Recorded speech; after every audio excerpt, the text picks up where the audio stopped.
All right, folks, we're about to go live here in just a second. We are live. I see it. I see it. I see it. I don't see my Facebook people, though. Where we at on Facebook? Nope, I see y'all. I know I'm here. I'm here. I don't see y'all just yet. Hey, folks, this is Alonzo, the GodFather of West Coast Hip Hop. And I'm here today. This morning, first thing this morning, I was asked, do I know the brother on the screen behind me? And I say, hell yeah, I know him. What's up? And I heard he had passed. Not a good way to start a weekend, a week off. This brother, he and I had a mutual respect for each other, a mutual love for each other when it came to the game of throwing parties. We joked about who threw the most parties, who been doing it the longest. He won.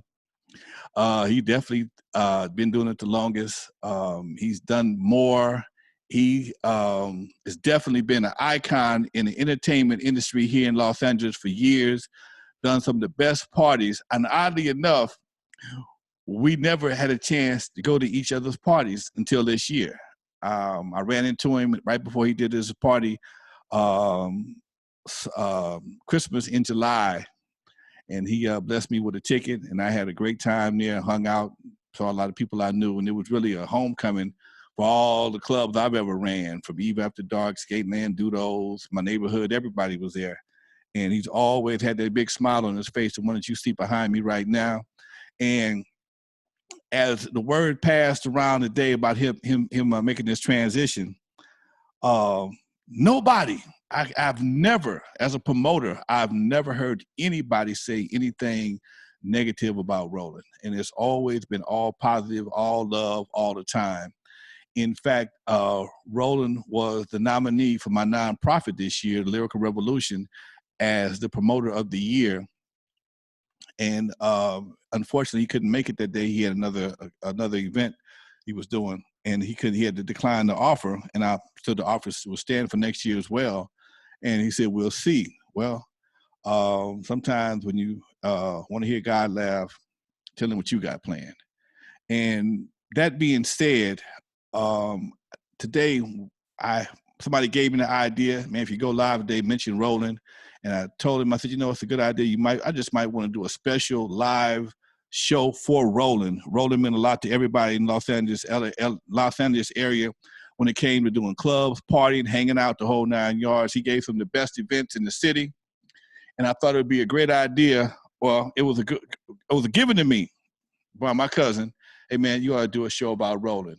And that's why we're here today, folks, to do a show about Roland and to show some love for the brother. I mean, the dude was a great dude. He, from the Golden Tail to the Townhouse, he's given us endless events. None of the hassles that I used to have with some of my events that I can recall. And so what I did, I put together a call list of people that work with Roland, that know Roland. And as I went through my Facebook page, I saw a lot of them were friends of mine who were, we had a lot of mutual friends, being we both were promoters. And I told them I would give them a call and let them know, hey man, I'm coming at you today. And I need y'all to say a few words about Roland, something, from your heart, no place else. And, it's here we go, folks. And one of my first calls was going to be a promoter buddy of ours who graced me and Roland both with a plaque of achievement a few years ago. And here we go. Let's see what we get here.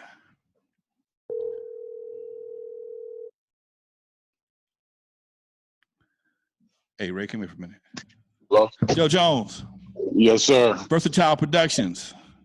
How you doing, man? Oh man, you live with Alonzo. We're doing the Roland Wirt tribute live Facebook Live event right now, and I tell you I was gonna give you a call because I know you had you and Roland you honored me and Roland both at the Regency West, and I know you had some things you'd like to say on my brother's behalf. Yeah, absolutely. Well, first off, with Roland, it's just definitely not the typical promoter, party goer type situation. With Roland, I've known Roland since I was 13 years old. Roland used to be actually the DJ at Crenshaw High back in the day, the multi-purpose room, and he actually he called himself Rockin' Rollin' back in the day. And he used to drive a TR6, and my father had a TR6, so we automatically had a definite bond. I got to Crenshaw High when I was young. I was 13 years old, and he was my boy. He was cool from way back then. You know what I mean? Okay. So, we automatically had a kindred connection just on that alone. And then, he started doing these events, and I became a man, and I was going to his events. He had the Golden Tail, and I would go to the Golden Tail at about 17 years old, 18, hanging out with grown folks way back in the day. You know what I mean? And Roland was always my guy. He was always a guy that I felt like I could trust. He was always a guy that I could reach to for information and knowledge as it pertained to the promotion game.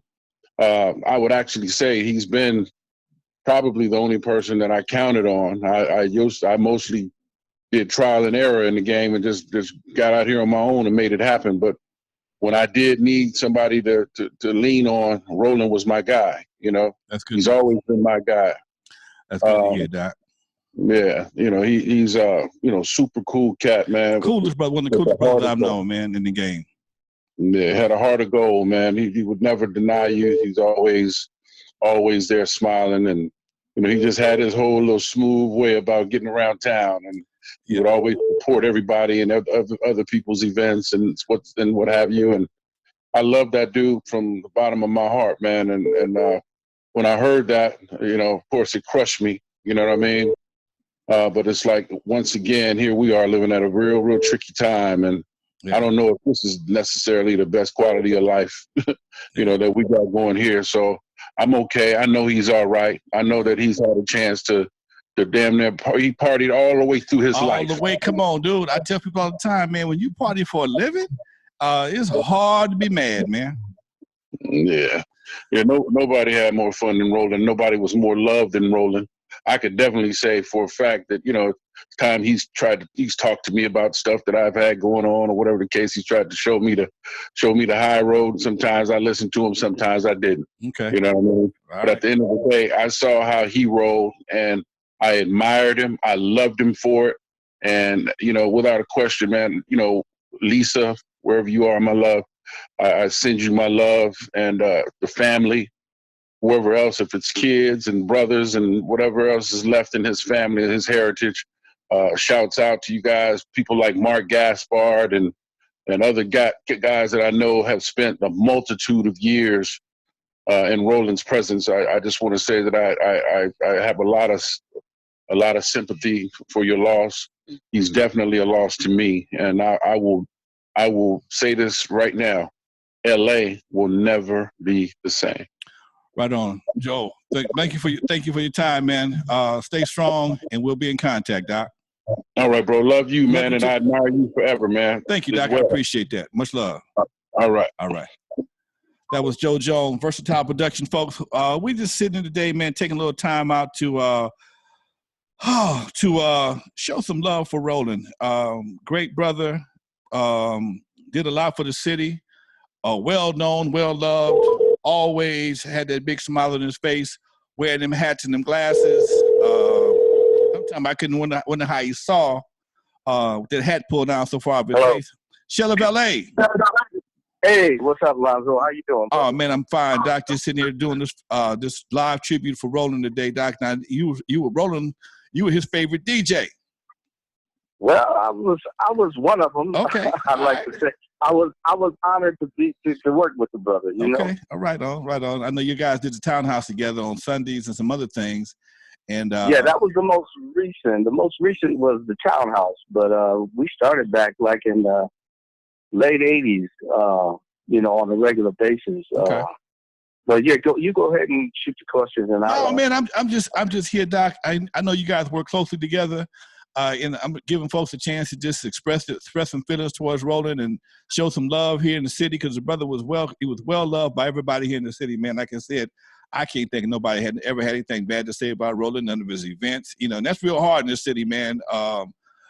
Being a promoter, as long as he's done, as many clubs as he's done, I've never heard anything negative about any of his events, and I think that's a tribute to be attributed by itself to the guy. Exactly. Roland was a class act within himself, man. He, you look at him and you can see it. Class just, it just glowed around him. He was definitely, if there was a so-called L.A. president or whatever, he was the Obama to Los Angeles. Everybody loved him.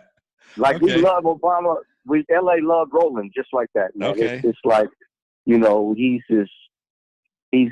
on a level all by himself. And if you didn't know him, you heard of him, but to know him it was a pleasure to know him, man. Because when you get to know Roland Wirt, that's an accomplishment within itself. You know what I mean? Right. Okay. To reach that level and work with a brother like that, that means you've done some things to get up there, Right. Okay.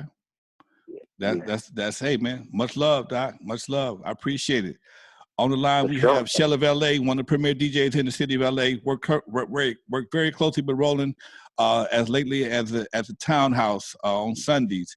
That was the last time I kicked it with him at the time. In fact, Roland was he was a nominee for the promoter of the year from our organization, the Lyrical Revolution. Unfortunately, he had something to do that day, and we plan on rescheduling for next year. We're still going to do something for him, though. That's how we do it. Yeah, man, that'd be awesome to see that go through. All right. Much love, Shell. Stay strong, Doc. Hey, for sure. You too, and I appreciate the call, man. Much love, man. Peace. Have a good one. Thanks, you too, brother.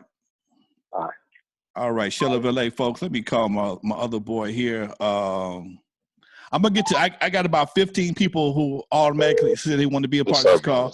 Chuck Dennis. What's going on, Alonzo? Chuck Dennis Production, folks, who brings you the Oxnard Jazz Festival. How you doing today, man? Man, I am doing okay. How about you?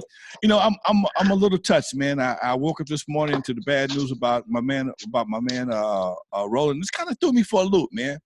When a fellow promoter passes, man, it just, for something, I don't know about nobody else, but it kind of hits me a little bit different. Dude, when Roger passed and some other brothers passed, it's like, damn. And Curtis Garrett from Z-Cars, that just, that's like an end of an era, man. We bring people together on a regular basis, and, and it's really that vibe. Everybody has their own vibe. Roland had his own vibe, and you have your vibe. I have my vibe. So our clientele come to support us because they know we're going to bring a certain type of vibe to the event. And that's like the end of an era, man.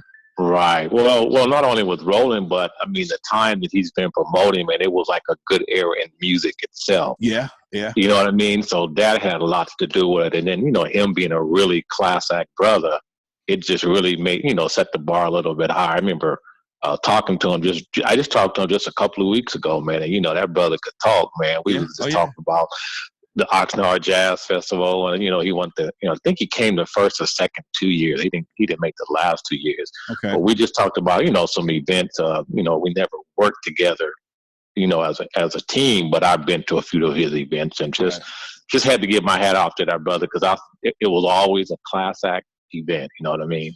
Right. Always. Much love, Doc. Much love. Yes, sir. Oh, my chat room is blowing up over here. Oh, I bet, man. I was a well-loved brother, man. I'm gonna miss him, man. It's gonna be hard to fill those shoes for LA, man. Yes, by all means, man. You do your part. I'm gonna do my part. In the meantime, we're gonna keep showing them love, Doc. Thank you, Chuck. All right, man. Take care. All right, peace. All right. Oh, we're. I'm sorry. I must run in and had my thing on there. Let me give this young lady a chance to say a little something on behalf of my man Roland Wirt.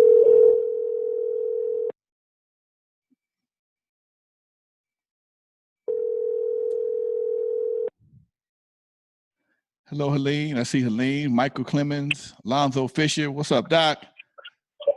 Hello. Hello, Miss Wilson.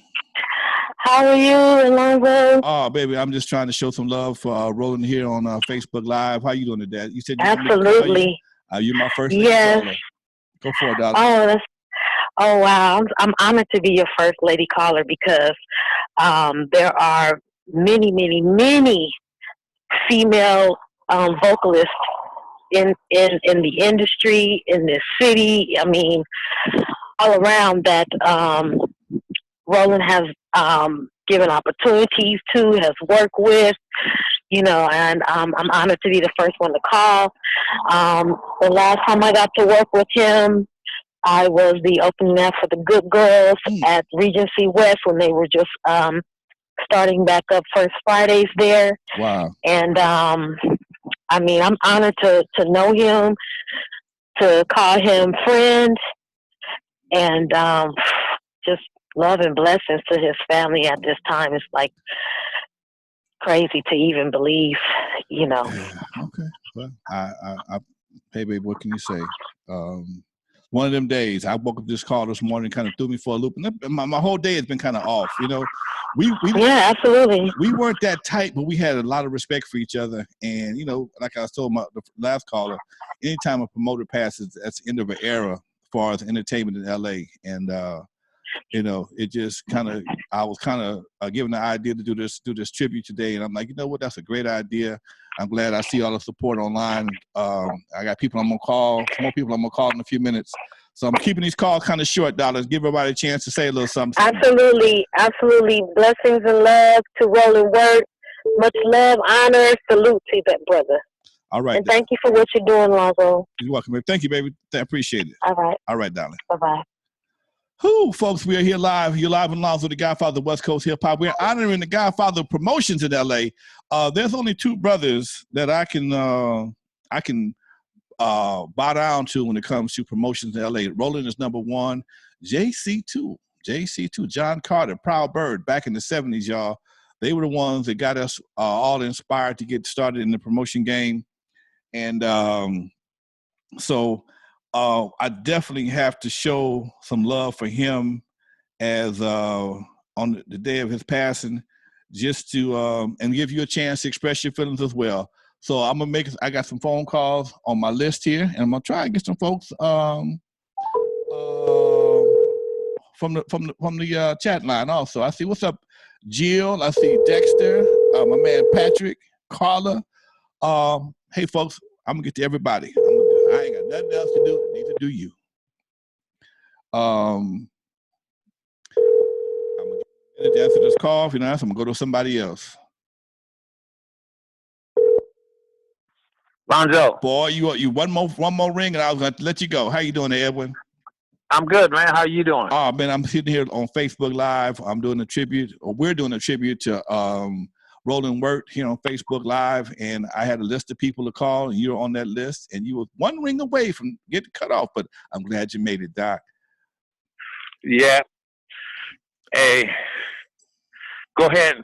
No, I'm giving everybody a chance to just say a little something on behalf of Roland, almost like what they do at the homegoing service. You got 2 minutes to say a little something. We could do that today digitally today. So I've had Joe Jones on the call. As you very well know, he was our nominee this year for Promoter of the Year, and unfortunately he had an event that was previously booked, so he couldn't make it. And we had to go with our second choice, and just as good, which was Joe Jones. So we definitely have to do something to commemorate Roland's achievements next year at the Lyrical Revolution. In the meantime, you got the story or something you want to say on Roland's behalf? Hey, man, we lost a good one today, man, and I'm still right now. I'm feeling a similar feeling that I felt when Kobe passed away. It was just unbelievable. Wow. Because I feel Roland had that much impact on Southern California. And when I got the call from you this morning, I immediately just said, "Hey, I'll call you back, man, because I got to verify this because I didn't want to believe it. Right. I just didn't even want to believe, what was happening." And Roland and I go back a long way. We've been in promotion games together. We've done events together. And man, he was a stand-up guy. Just a man of his word. And he was just at my house, even just maybe I think less than 2 months ago. Okay. And I don't know, man. I'm feeling a little emotional right now.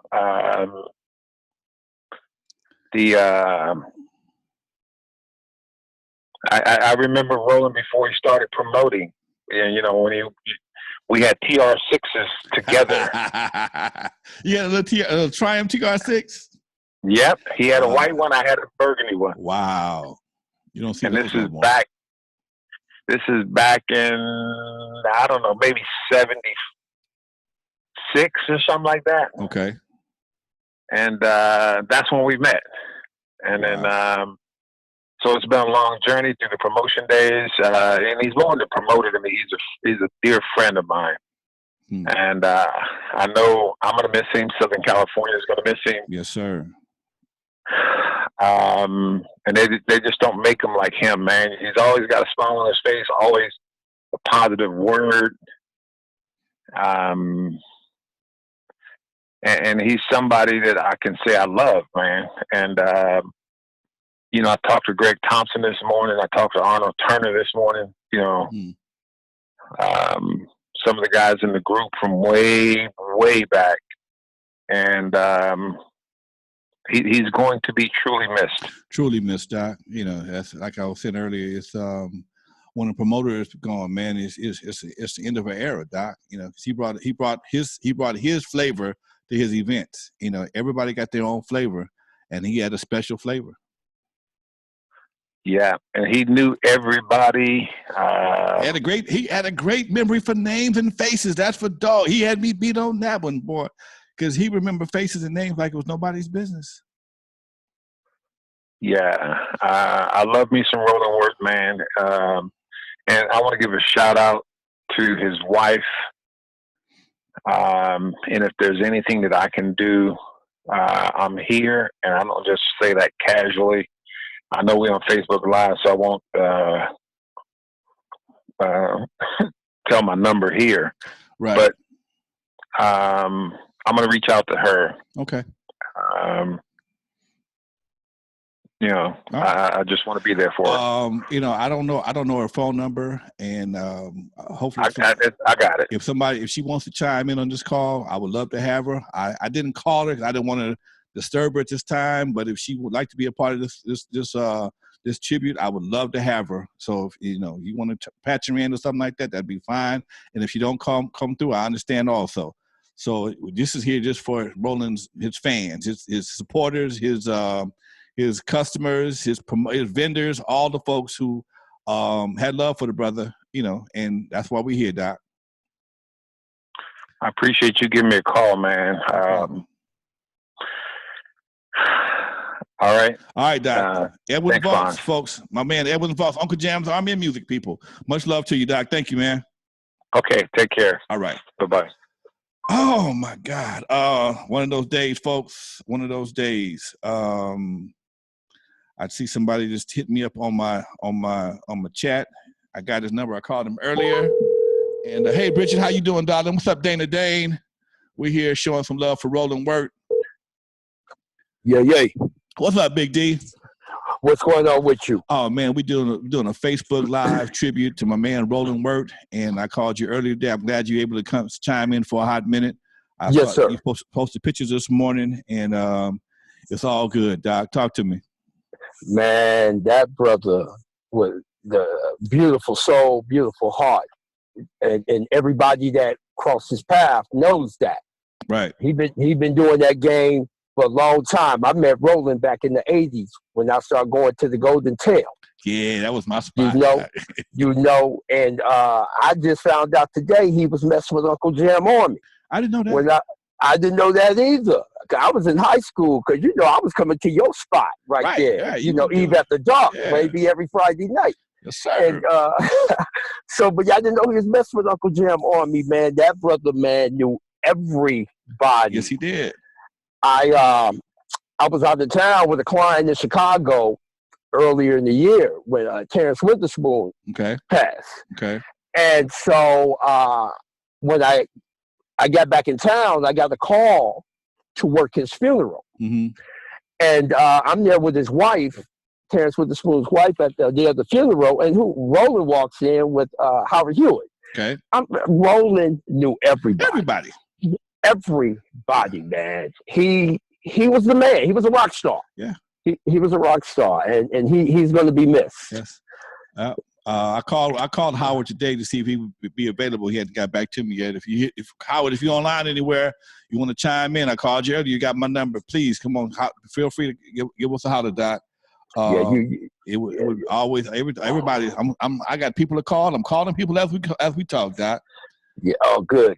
Yeah, man. Roland was a good dude, man. I loved him.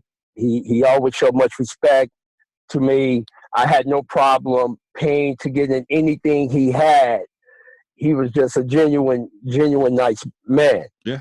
And all of LA and beyond gonna miss Roland. Yes, sir. Gonna miss Roland, man. They're gonna miss them hats and them glasses. Yeah. He texts me via text me. My birthday was April 3rd. Okay. He texts me on the 4th. And I heard, his speech wasn't well, but in the text, I didn't hear no speech messing up or anything. You know what I mean? I didn't hear from the stroke. I heard Roland, and it was just Roland. Big D, keep getting that bag. You know me. I love you. He said, hey, I'm going to be back real soon. I said, brother, just get well soon. Right. Okay. All right, Big D, I know you're working, Doc. Thanks for the time, man. I appreciate you chiming in on this little tribute for Roland. Much love, Big D. Get that bag, baby. Get that bag. Get that bag. Love y'all. Love LA, baby. Much love. One love. All right, folks. That's Big D, the bodyguard, y'all. Bodyguard to the stars. I could be all day long just telling you who he worked with, and I'm gonna call my friend up right now, see if she got time to holler at us right quick.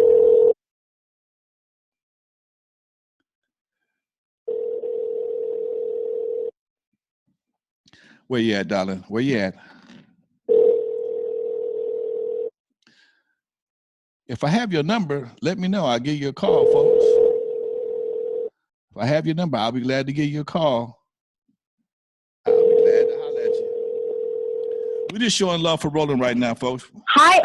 Nah, I'm not gonna do that one.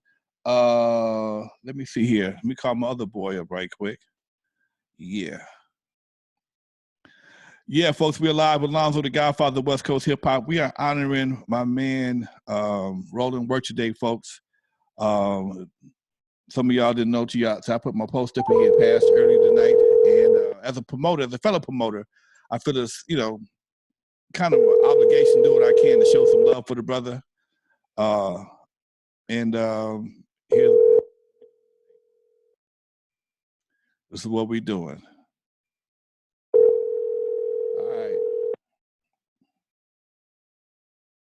All right. I'm going to call him back. All right. I got a callback information. Okay, baby. I'm calling you back right now. I can't get your name over the air.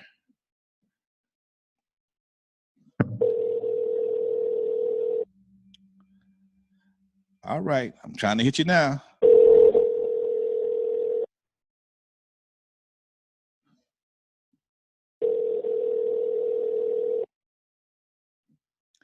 All right. You may have to call me, lady. We're not getting through. Let me see here, folks. We got a few people that definitely want to be a part of this call, so let me do that right now. Once again, folks, we're here celebrating the achievements of Roland Wirt, super promoter here in Los Angeles. who passed this morning, and we're talking to all the people that he's worked with. Not all of them. Some of the people that he worked with. Sidney Thompson, superstar DJ. What's happening with you, Doc? I'm good, man. How you feeling?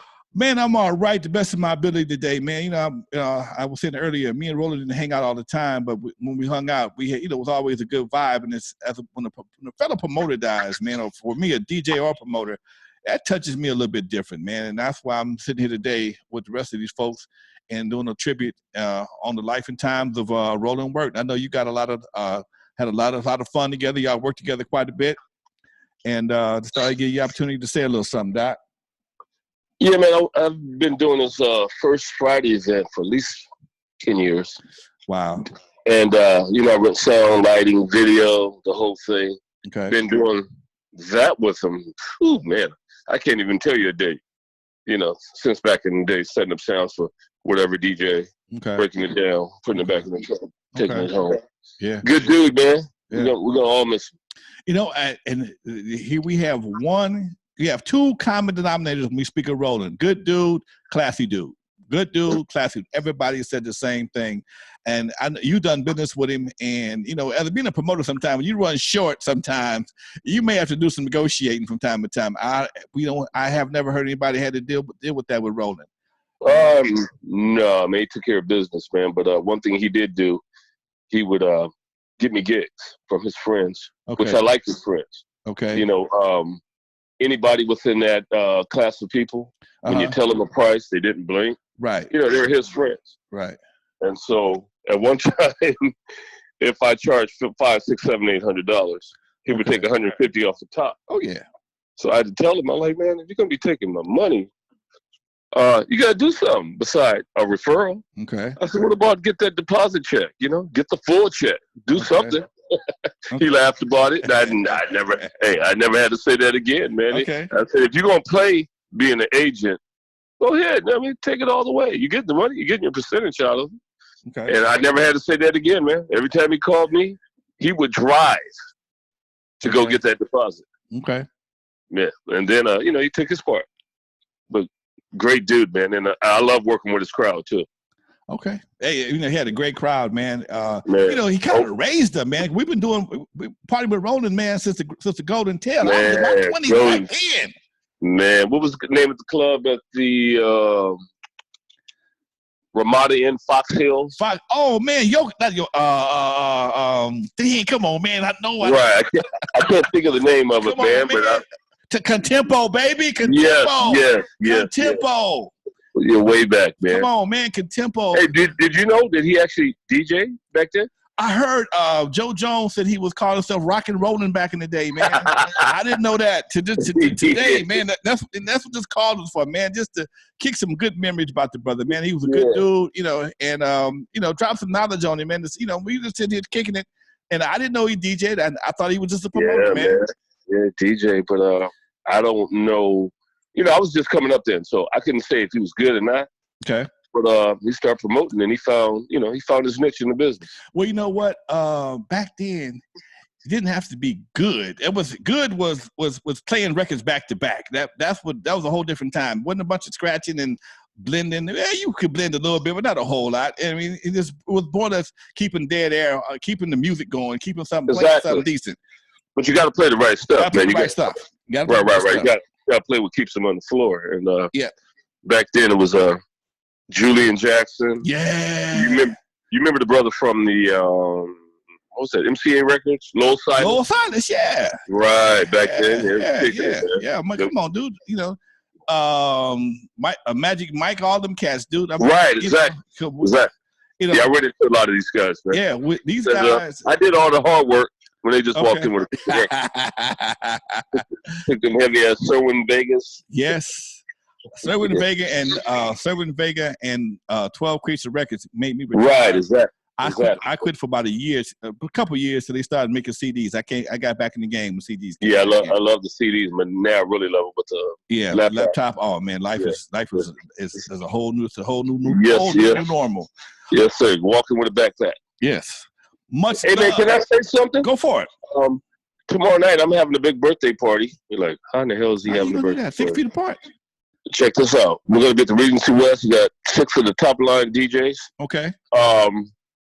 What I'm doing is making it.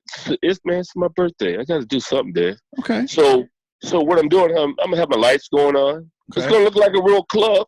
Okay. The club is gonna be empty, but we got the baddest DJs in Atlanta. It's on Facebook. Okay. DJ Sydney Thompson's gonna be Instagram. Okay. Zoom. You know, anybody send me a link. I'll send you a link. We'll go from there. Much love. It's my birthday tomorrow, man. Happy birthday, Doc. Hey, man, you know, the sad thing about it is this brother passes away the day before my birthday. Yeah. He's usually, right there with me, man. Wow. Yeah, it's sad, Yep. All right, Doc. Much love, Sydney. Send me a link. Thank you. Thank you for the call. Man, thank you for calling. Answer the phone, man. We make it happen. Man. All right, Doc. Have a good one. Peace. All right. All right. That was Sydney Thompson, y'all. Superstar DJ. Been around forever. Good. Another good brother. Worked with everybody. Worked with everybody. And when it came to doing sound, he did my sound. He done music for me. Hey, he was just one of them dudes that, he's one of them dudes. It's a. Thank you for calling.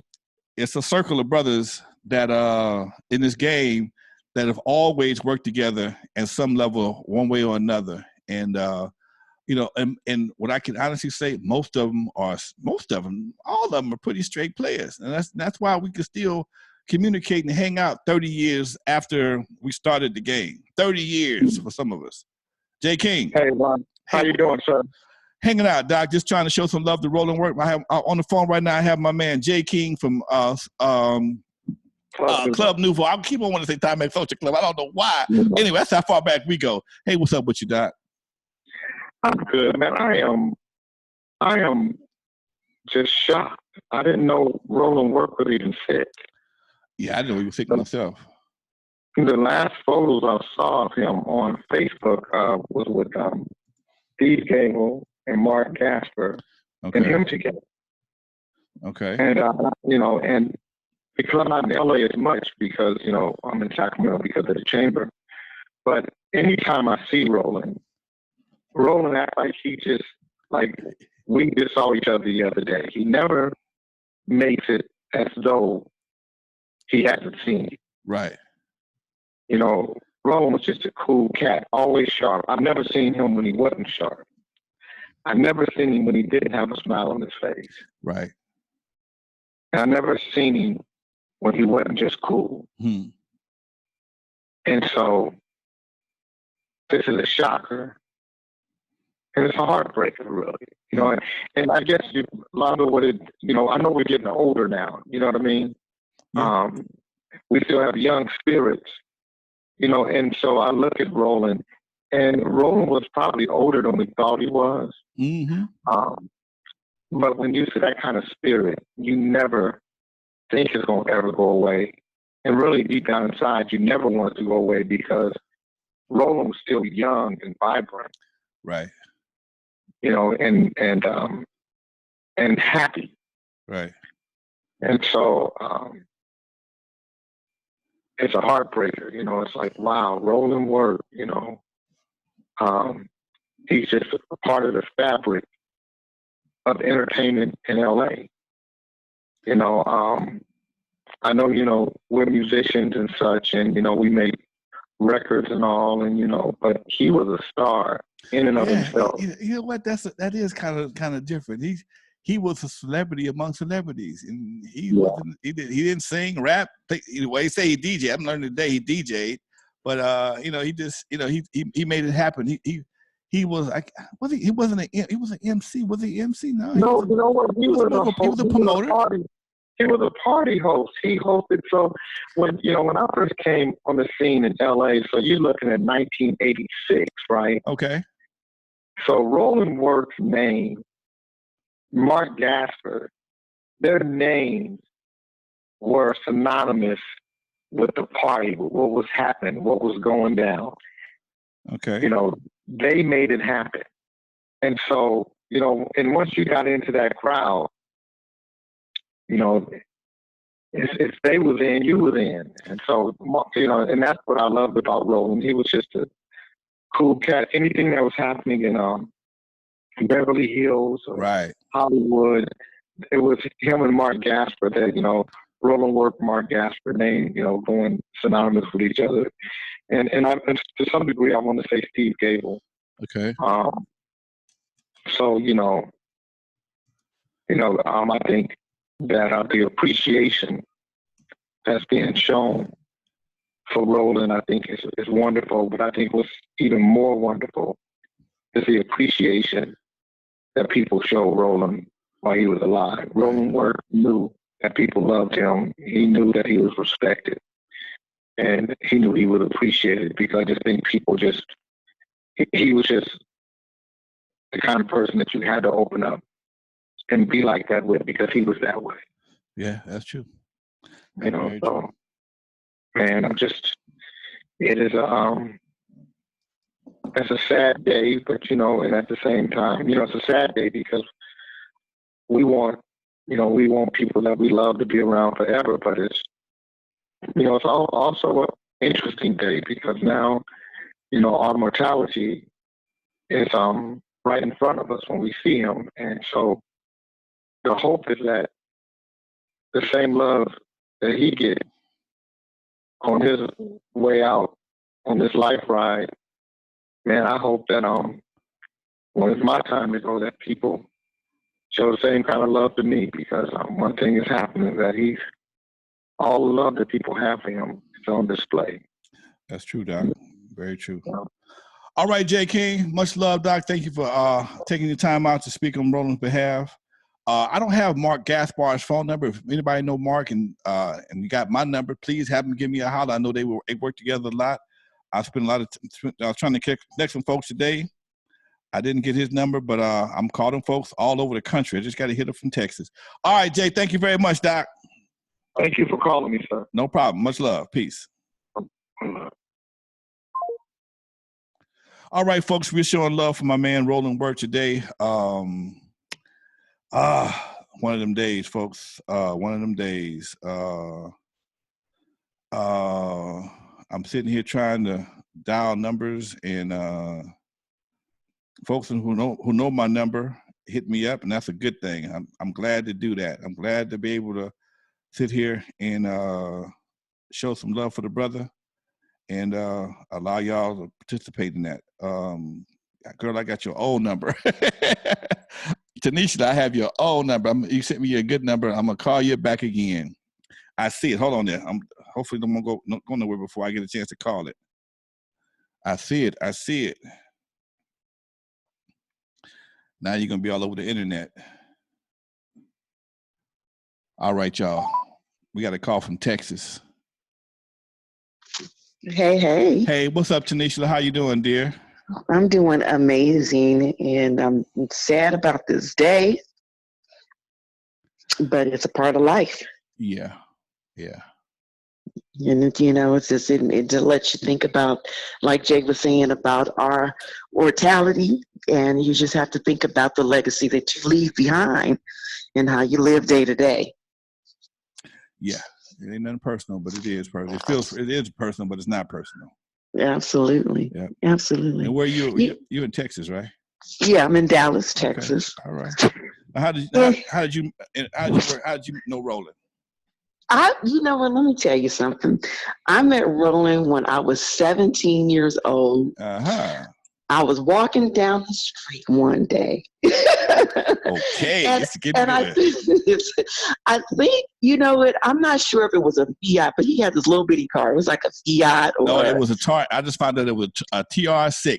Him, my buddy had one. Go ahead. It was a TR6, and I probably looked a little older than I was, but he pulled up on me one day, walking down the street. I'll never forget this day. It was like an incredible day.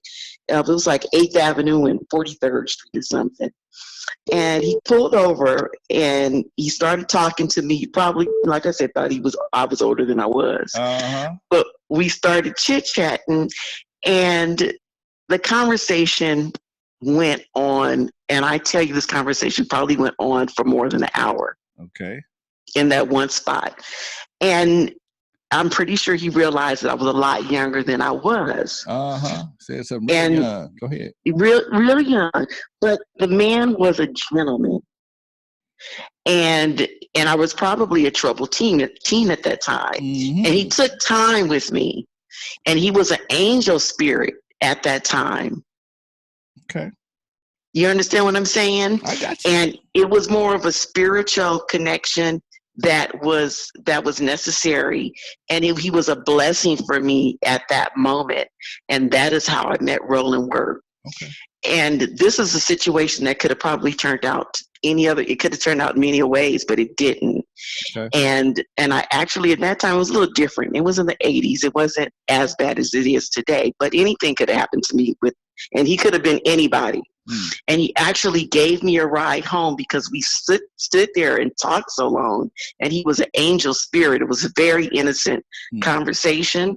And I should have been on the bus. I probably missed 2 or 3 buses. Okay. And he gave me a ride home. And it was super innocent. And he, like I said, he was an angel spirit. We became friends after that day. And he insisted that he set me up on my very first date with a young man that he swore was a very good man, good kid. How was it? And he was a very good kid. And Roland probably even paid for our date at Round Table Pizza. Okay. You understand what I'm saying? Yes, ma'am. So it was that kind of party. And that was the type of gentleman, person, and great spirit that guy was. And needless to say, from that day forth, like everyone else, like everyone else, he's been a lifelong friend ever since. Okay. With that same type of respect. All right. Tanisha, thank you very much. I remember you back when you was 17, 18 years old. You was kind of fine back then, baby. I was. Think it's the milkshake in a cold day. Well, thank you. I'm going to leave it like that. I'm going to stay gentleman because we cool like that. Absolutely. Thank you for connecting with me, darling. Thank you for showing your love for Roland. Thank you for sharing his life and his spirit. All right, darling. Be good, baby. Bye-bye. All right. We have another brother just joined the call. Askia, how you doing, my brother? Oh, he gonna hang up on me. It ain't just something. I don't even take calls. He just having to catch me when I'm dropping a call, and he gonna hang up on me. He know I don't play that. Oh, folks.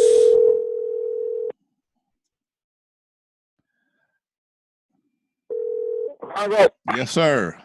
I'm here. All right, we here. You got 2 minutes. We trying to keep it down to 2 minutes. Like I'm gonna do it for 30 seconds. Roland was such a great brother, and I've been knowing since the Golden Tail at the Xerox building and through Michael Williams, the Cognac Theater. Yeah. But every time we see each other, with always a lot of love. Well, like brother had mentioned earlier, anytime you meet Roland is so happy to see you. Roland was just that personality. I don't never remember a time that Roland was raggedy. Wow. He looked good. I mean, his beard was trimmed. He got those glasses on. His persona was always him. But one thing I think we got to give. Hurry up. Okay, is that Roland was the one that took black community into other communities. Okay. Into El Segundo, in the Beverly Hills. He had events outside of the community. So he really set a standard for every promoter behind him. All right. He was a great man. Thank you. All right. I missed my other call. Trying to get 2 calls at one time, but it didn't go down. We're going to call her right back, see if we can make this happen, folks. Thank y'all very much for supporting this tribute to Roland. I really appreciate y'all. We got almost 100 people. I need one more person to come online. We're going to have over 100 people online for this event today, okay? That's fantastic. We got 99. We ain't seen 100 yet. We got 99. We need 1 more to get 100, folks. Somebody tell somebody we need 4 more. Clarice, you just called me. I'm calling you right back. Trying to get to 100. Hi, Alonzo. You have reached Clarice Kavanaugh. Clarice is unavailable at the moment. Please leave your name, number. I'm going to call her back again because she called me, but I was taking that call right there, folks. We're trying to make this happen. She was a very close friend of Roland, and I saw several pictures she posted on. We got 100 in the phone now. Oh, shoot. Now I want 200. for Roland. Now, if he was giving a party, we'd have 500 on the line.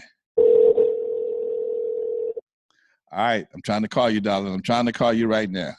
My last caller was a little bit long-winded. All right. Her phone will not connect with my phone.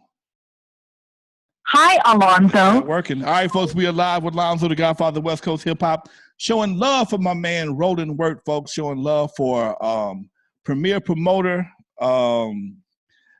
He did it his way. First class, all the way, Beverly Hills, El Segundo, Townhouse, Regency West, Hollywood. Does anybody know how many clubs Roland promoted? Have any idea? I got a list of clubs he promoted that I know of. I got the Golden Tail. I got the Aqua Lounge, the Yacht Club, the Athletic Club, the Townhouse, Christmas in July, Blackout Party, and Contempos that I know of. Anybody else got some more clubs that I don't know about? Let's do that online right quick, folks. Tell me some clubs about the Roland promoted that's not on my list. Golden Tail, Aqua Lounge, Yacht Club, the Athletic Club, Townhouse, Christmas in July, Blackout Party, Contempos. Somebody else let me know. And I know I don't know all those clubs. I don't know all those clubs. Please help me out here. Show the brother some love, and let's see what you really know about his promotional history. I'm gonna try this lady one more time. Here we go again. All right, folks. We got a tribute today for Roland Wirt. He passed this morning, and I didn't know he was sick. I wasn't aware of his health condition, but I woke up to a Facebook post where he was sick and passed, and it touched me as a promoter, as a DJ, to reach out to some of the folks he's worked with, some people he's partied. We've all partied with him at some point in time. Hi, Alonzo. I called her 3 times. I can't get her. She must be busy. Where's my boy? He said he wanted me to call him and see if I could catch up with him right quick. There you go. Me and Roland had the same Rolodex on a lot of people. Come on, Zoe. I'm getting you. I'm looking for you, Doc. I'm looking for your namesake. The bowling alley on Wilshire. Joe says he had Roland did the palm tree in L.A. with the bowling alley on Wilshire. What up, Lonzo? What up, Lonzo? Oh, man. Killing, man. Listen, man, I appreciate the call, brother. You know, I met Roland, back and when I first started selling clothes, man. I was 17 at James West in the Carson Mall, man. And can you hear me? Yeah, I got you. Okay. And, from that point on, man, Roland was always a good spirit. He was always smiling, and he always had something good to say, man. And I was just telling my wife, I said, man, I've never heard anybody say anything negative about Roland as far as him trying to, mistreat people over money or anything of that nature. He was always just a solid dude, man. And last time I seen him was at my boy's Drew party in he had a party at the Carson Community Center was the last time I seen bro. And he, because he's like, man, where you been, man? I said, oh, man, I'm just laying low, man. And he's like, he gave me a ticket to come to one of his events that he was going to have, and I couldn't make it, due to an event I was doing. But yeah, man, Roland was just a good dude, man, and he truly he touched a lot of people, man. All right. Hey, man, that's the 100% consistent. He was a good brother, a classy brother, and yeah, he like you, man. You're a good dude, man. Like I was telling my wife, say, Lonzo, he's a solid brother. You know what I mean? And yeah, Roland, like you said, you and him, y'all wasn't tight, but y'all still had a lot of mutual respect for each other. And, that's what we need in our community, man. You know what I mean? Yes, sir. Yes, sir. 100%, Doc. 100%. All right, Doc. All right, man. Thank you for the time, man. Thank you for the support and showing the love. Oh, definitely, Alonzo. Love you, brother. You stay 10 toes down, man. You got it. See you in the gym sometime soon, hopefully. All right. All right. Much love. All right, folks. You're live with Alonzo, the Godfather of West Coast Hip Hop, showing some love from my man Roland Wirt. Wow. One of the good ones, folks. Simple as that. One of the good ones. We sitting here just trying to just get through it and take a little time out to show some love for the brother. We're doing it digitally. We're not 6 feet away. Nobody got to worry about social distancing. Nobody got to wear a mask right now because we're all in the comforts of our own home, and which is a good thing. You know, technology allows us to do things differently. I think we might be looking at the new norm for a lot of so-called events. So we shall see, folks. We shall see. I appreciate everybody that's chimed in so far. My chat room is lit up, something terrible. We got over 100 calls, 100 people watching this event right now, and that's a beautiful. Please leave your. That's a beautiful thing for me. I really appreciate everybody who has answered the phone and those who didn't answer the phone that just said they want to call. I know y'all get busy. I ain't mad at you. I'm going to call you. I'm going to keep calling till you answer the doggone phone, though, because I'm like a bill collector. I'm like a bill collector.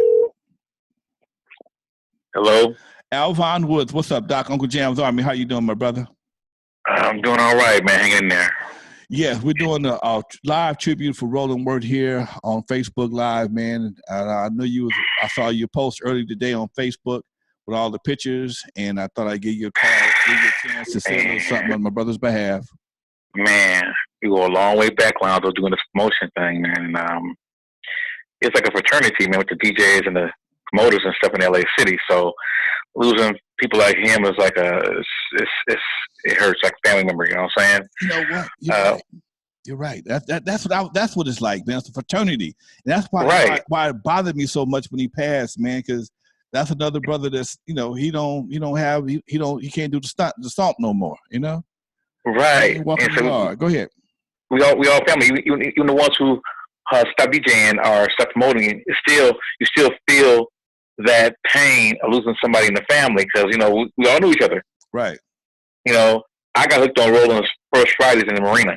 That's when I really got hooked up to his events. I couldn't stop going, man. It was so classy and plush.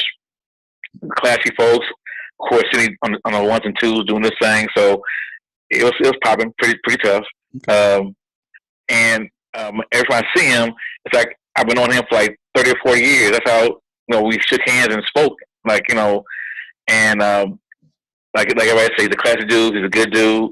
He's a fair dude. And he always treats folks well. All the females I talk to say they loved him. He's always a gentleman. So it's like people like that you don't find. That's rare. That's rare, right, in life. And it impacted a lot of folks today.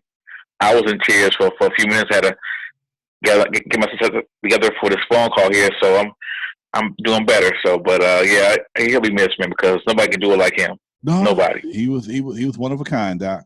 Truly one of a kind. Yeah. Truly one of a kind. Much love, Charles. Oh, thank you, sir. Thank you for being there, Doc. Much love. Peace. All right, folks. Another brother who played a major role in entertainment is coming up next. Let's see if he answers his phone. All right, I'm getting phone numbers. People hitting me numbers. That's a good idea. Hit me up with these numbers if you want to speak. Just inbox me right quick, folks. That works real well. I can write your number down, dial you up, and your call has been forwarded to an automatic voice message system. I missed that one. 213-706. I'll call him back. Okay. That's a good idea, folks. If you want to speak, inbox me right quick. I'll put you on the line, and I won't sell your number to telemarketers. Your numbers are safe in my hands. Oh, Cleveland Jones, what's up with you, Doc? Maxine, how you doing, baby? Hello. Hello, dear. How you doing there, Phila? Yes. Hi, how are you? This is Alonzo. We're live on Facebook. You might want to turn it down in the background. There you got a little feedback, darling. There you go. Hey, can you hear me now? I got you now. Yes. Yeah, I wanted to say something on behalf of Roland. Very good friend of mine. I actually managed all the hotels in L.A. Sheraton LAX, I was a general manager there, and some of the other hotels were Grand. And I'm going to tell you, when I met Roland, I met him the same time I met Dr. Carlos McGee, too. They brought the event, the Christmas in July, to my hotel, and we've been friends ever since. He has introduced me to many artists, and everybody is so humble. Him and his wife, Lisa, everybody has always been so sweet and so nice, and I'm going to miss this man. I don't care if I needed a ticket. I don't care what I needed. Roland was always there. I had the house number. I had the cell phone number. Whatever we needed, Roland made sure we had what we needed when we stepped in the first Friday, and I broke my neck to have any event at all the hotels. The Biltmore Hotel, I had an event. The Wilshire Grand Hotel, I closed. I managed that. I brought Roland and Don and them over there before I left for the Biltmore. I made sure he had what he needed just because he took care of me. He took care of everybody, his people. His crowd, they were always so humble. They were always so sweet. We all had a good time. And that was what was so special about Roland. He brought everybody together for every event. And he's going to be missed, Alonzo. I mean, he's going to be missed. I feel it, darling. I feel it. Ooh, take your time. All right, darling. Thank you. God bless. God bless you also. Stay strong, darling. Yes, thank you. Thank you. If you would like to say something on Roland's behalf, folks, just inbox me. I'll call you up right now. If you'd like to speak on Roland's behalf, just give me an inbox, and I will dial you up, and your number will be safe with me. Okay, you got it coming, darling. Let me call this brother back one more time, see if I can catch him on the line right quick. Oh, we still running high numbers, folks. I was only gonna be here for an hour, but I'll be here as long as y'all here. I guess we don't have a whole lot more to do. So we'll be here, folks, and we'll be here showing love for Roland. Your call has been forwarded to an automatic voice message system. 2-1. So yes, folks, you're live with Alonzo. We are here showing love for Roland Wirt. And if you'd like to say something about Roland, please just inbox me your number, and I will call you up, and you can share your thoughts and your whatever you feel like saying to the audience here. We have almost 100 people here live right now that are here to watching this event for Roland Wirt, and I'd love to have you. I'd love to have you a part of this. Okay. I'm sorry, but the person you called. Now, if you tell me to call you, you have to answer the phone. That would be very nice. If you tell me to call you, answer the phone. Thank you very much. Hey, folks, we are live. I'm gonna try it again because maybe I dialed. No, that's the. Make sure I got the right number. You're live with Alonzo. We're showing love for Roland Wirt, folks. We are right here. Been here since 6 o'clock. It's almost past 7 o'clock. Hello. There you go. I was almost about ready to talk about you. But, don't talk about me. You told me to call you to answer the phone, woman. I'm answering. All right. How you doing today, dear? I'm good. You know, Lonzo, we go back a long way. Yes, we go back to St. Albert's. Yes. So with Roland, the one thing I can say about him, I had somebody to put Roland on blast, and he didn't even know it. Oh. We show up to the Golden Tail with 10 people. Okay. He was supposed to have a table for us. Okay. The guy lied. He never called Roland. I get there, my crew. I run into text at the door. He said, well, let me get Roland. Let's talk about it. Let's see. Roland made it right. Okay. Roland not only got us a table to accommodate the 10 we had, it was 10 more coming, and sent champagne to the table. Wow. Okay. Now you talk about a class act, you can't do any better than that. And he had never met me. Wow. I supported Roland from that day on. Okay. Mark Gaspard and I went to college together. Okay. So I knew Mark when Mark was just getting in the game. Okay. And between he and Roland, I couldn't ask for any better. I mean, we would break our necks to get the first Friday. Okay. Well, I'm glad to hear that, baby. I appreciate it. I appreciate it. I appreciate you. Thank you. You know, you my family. You gonna always be my family. I'm gonna do what I do. And we calling from Florida, sunny Florida. Okay. Still here. You got folks all over the country showing love. Much love, baby. Yes. All right. Talk to you soon. Thank you, darling. Thank you. Okay. Bye-bye. My girl, Helene Campbell from Allstate, selling insurance and slinging insurance for everybody. That's what she do. That's what she do. Let me go back and reach out for my good brother. Okay. I'm going to call you next, girl. All right. Another good brother on the line, if I can get him on the line this time. We are showing love for Roland Wirt today, folks. Super promoter here in Los Angeles. I don't know. He didn't have a title, but he just was a bad brother. Your call has been just a bad brother, and good brother, not in the bad brother in a good way. You know what I'm talking. You know what I'm saying.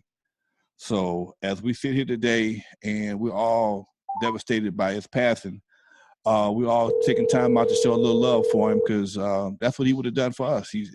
I've heard nothing but great stories about the brother, and I'm looking forward to hearing some more. Hello. Hello, Miss Maxine. Hello, Alonzo. I'm so proud of what you're doing this evening. Oh, thank you, dear. Thank you. Maxine Gates, Compton, by way of Mississippi. You know, this is necessary what you're doing. Roland, just listening to what everyone is saying. You guys still don't understand it. I mean, he was so good to people he didn't know, people he just met, people that were referred to him, that you can't even start. You know, I come to town every year in July. Right. And he always had his doors open for me. I stayed at the hotel for Christmas in July. My birthday is in July, and that's my last stop every year. Okay. You know, I don't even know how many years we go back. There's Golden Tails, there's Bitten Apple, there's Paradise, there's Red Onion, there's Little J's. Roland was always there, classy, showstopper, and amongst a crowd of class act grown people where there never was a problem. Yes, that's very true. And I just wanted to send love out to his family to say, don't burden them. Send them a text. Don't call them. They're overwhelmed. It just happened. And the most important thing, don't tell them to call you. You give them a couple of days and then you call and check on them. And that's just a little advice for a family that's mourning, because it can become overwhelming. Now, you know, I just got a young lady that sent me inboxed me and said that they're accepting flowers, bouquets of flowers at his house. Just leave them on the steps by the hat. Okay. I'm trying to find that link that it was a while ago. I was meaning to give them a shout out, but it's down on my feed line, but I did see it. If you're still on the line, let me know who this is that gave me that instructions to the family accepting flowers, and you can put the flowers on the steps at the house. I think there's maybe one of his hats out there to show a little, show some identification. Wow, so that's beautiful. Do your thing. And I'm trying. It was a real estate somebody. Come on now. I just saw it, and it got past me before I had a chance to announce it. So yeah, folks, darling, thank you very much for your for chiming in and showing some love for my man. I really appreciate it. And, thank you. Much love. You got your shoes on? That's our joke. I love you, man. That's our joke. I love you. All right, darling. Stay on Facebook. Right. I've been watching you. Blessings, you guys. Everybody, love, keep your head up. All right, folks. Bye-bye. You're live with my girl, Maxine Gates from Compton, live in Mississippi by way of Compton, folks. We have our own little inside joke about her being in Mississippi and not wearing no shoes. Just it could almost be considered not racist, but what you call that? Stereotypical. I'm gonna call another young lady, see if she'll answer her phone. I gotta spell her name right first. I got it right here. I saw she had quite a few posts earlier today on Facebook, and I'm gonna give her a chance to speak her mind and heart in regards to my man Roland.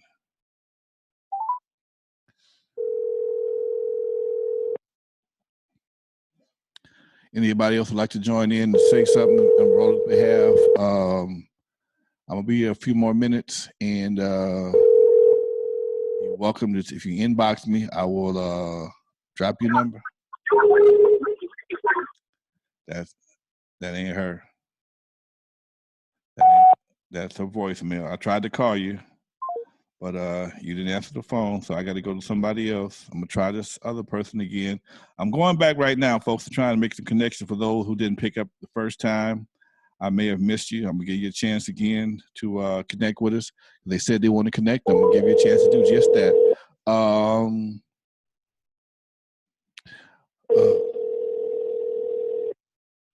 Let me see if I can get her again here. She must be talking to Obama or somebody because she's very business.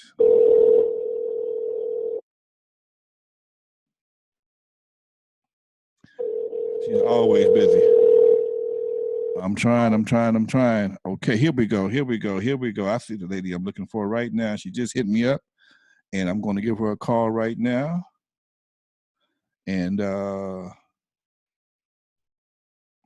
And let her tell you about what they have planned so far. Good day, and I'm sorry that we are unable to answer your call.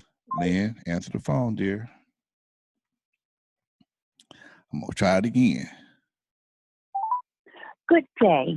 Okay, Lynn. Oh, there she goes. Somebody's calling. There she go. Hello, Lynn. How you doing there, dear? I am good. How are you? I'm doing the best I can right now. I'm just trying to show some love for Roland. I see you made a post earlier about the flowers and bouquets. Yes. Could you want to tell the folks on Facebook what you posted there? Yes, indeed. Go right ahead. Oh, okay. Hi, I am Lynn Patterson. I'm a good friend of Roland Wirt's, and I am on the phone with you right now. Oh, yeah? Yeah. Can you hear me? Who is it? It's Alonzo. Yeah, I'm talking to you, but it's not. Oh, you're going through. Trust me. Oh, I am. Okay. Yeah. Oh, there we are. Go ahead. We can hear you. It's a time delay. Oh, sorry. Yes, what I was promoting for Lisa, his wife, is to bring flowers over to the house and place them on the porch. Najee Ali is one of the people that have already done it, myself as well, and a couple of others. But as you know, and as I know, Roland knows several people. Yes. So therefore, his porch should be full of flowers, in my opinion. Roland is like my brother. Okay. And we are like rolling people. We roll together. And I just feel that porch should be filled with flowers, okay, showing love and support for him and his family. All right. Thank you very much. This is Lynn, right? Yes, Lynn Patterson. Thank you, Lynn Patterson, for giving us that announcement. and that is the request for everybody on the call to leave your flowers on the porch at Roland's house to show your love. You're already here. We had over 100 people on this Facebook Live event showing love for Roland. So we should have it should be hard for them to get in the house for a few days after this goes out, folks. All right, Lynn, thank you very much. You want to say anything about Roland? I just love my brother. I'm going to miss him dearly.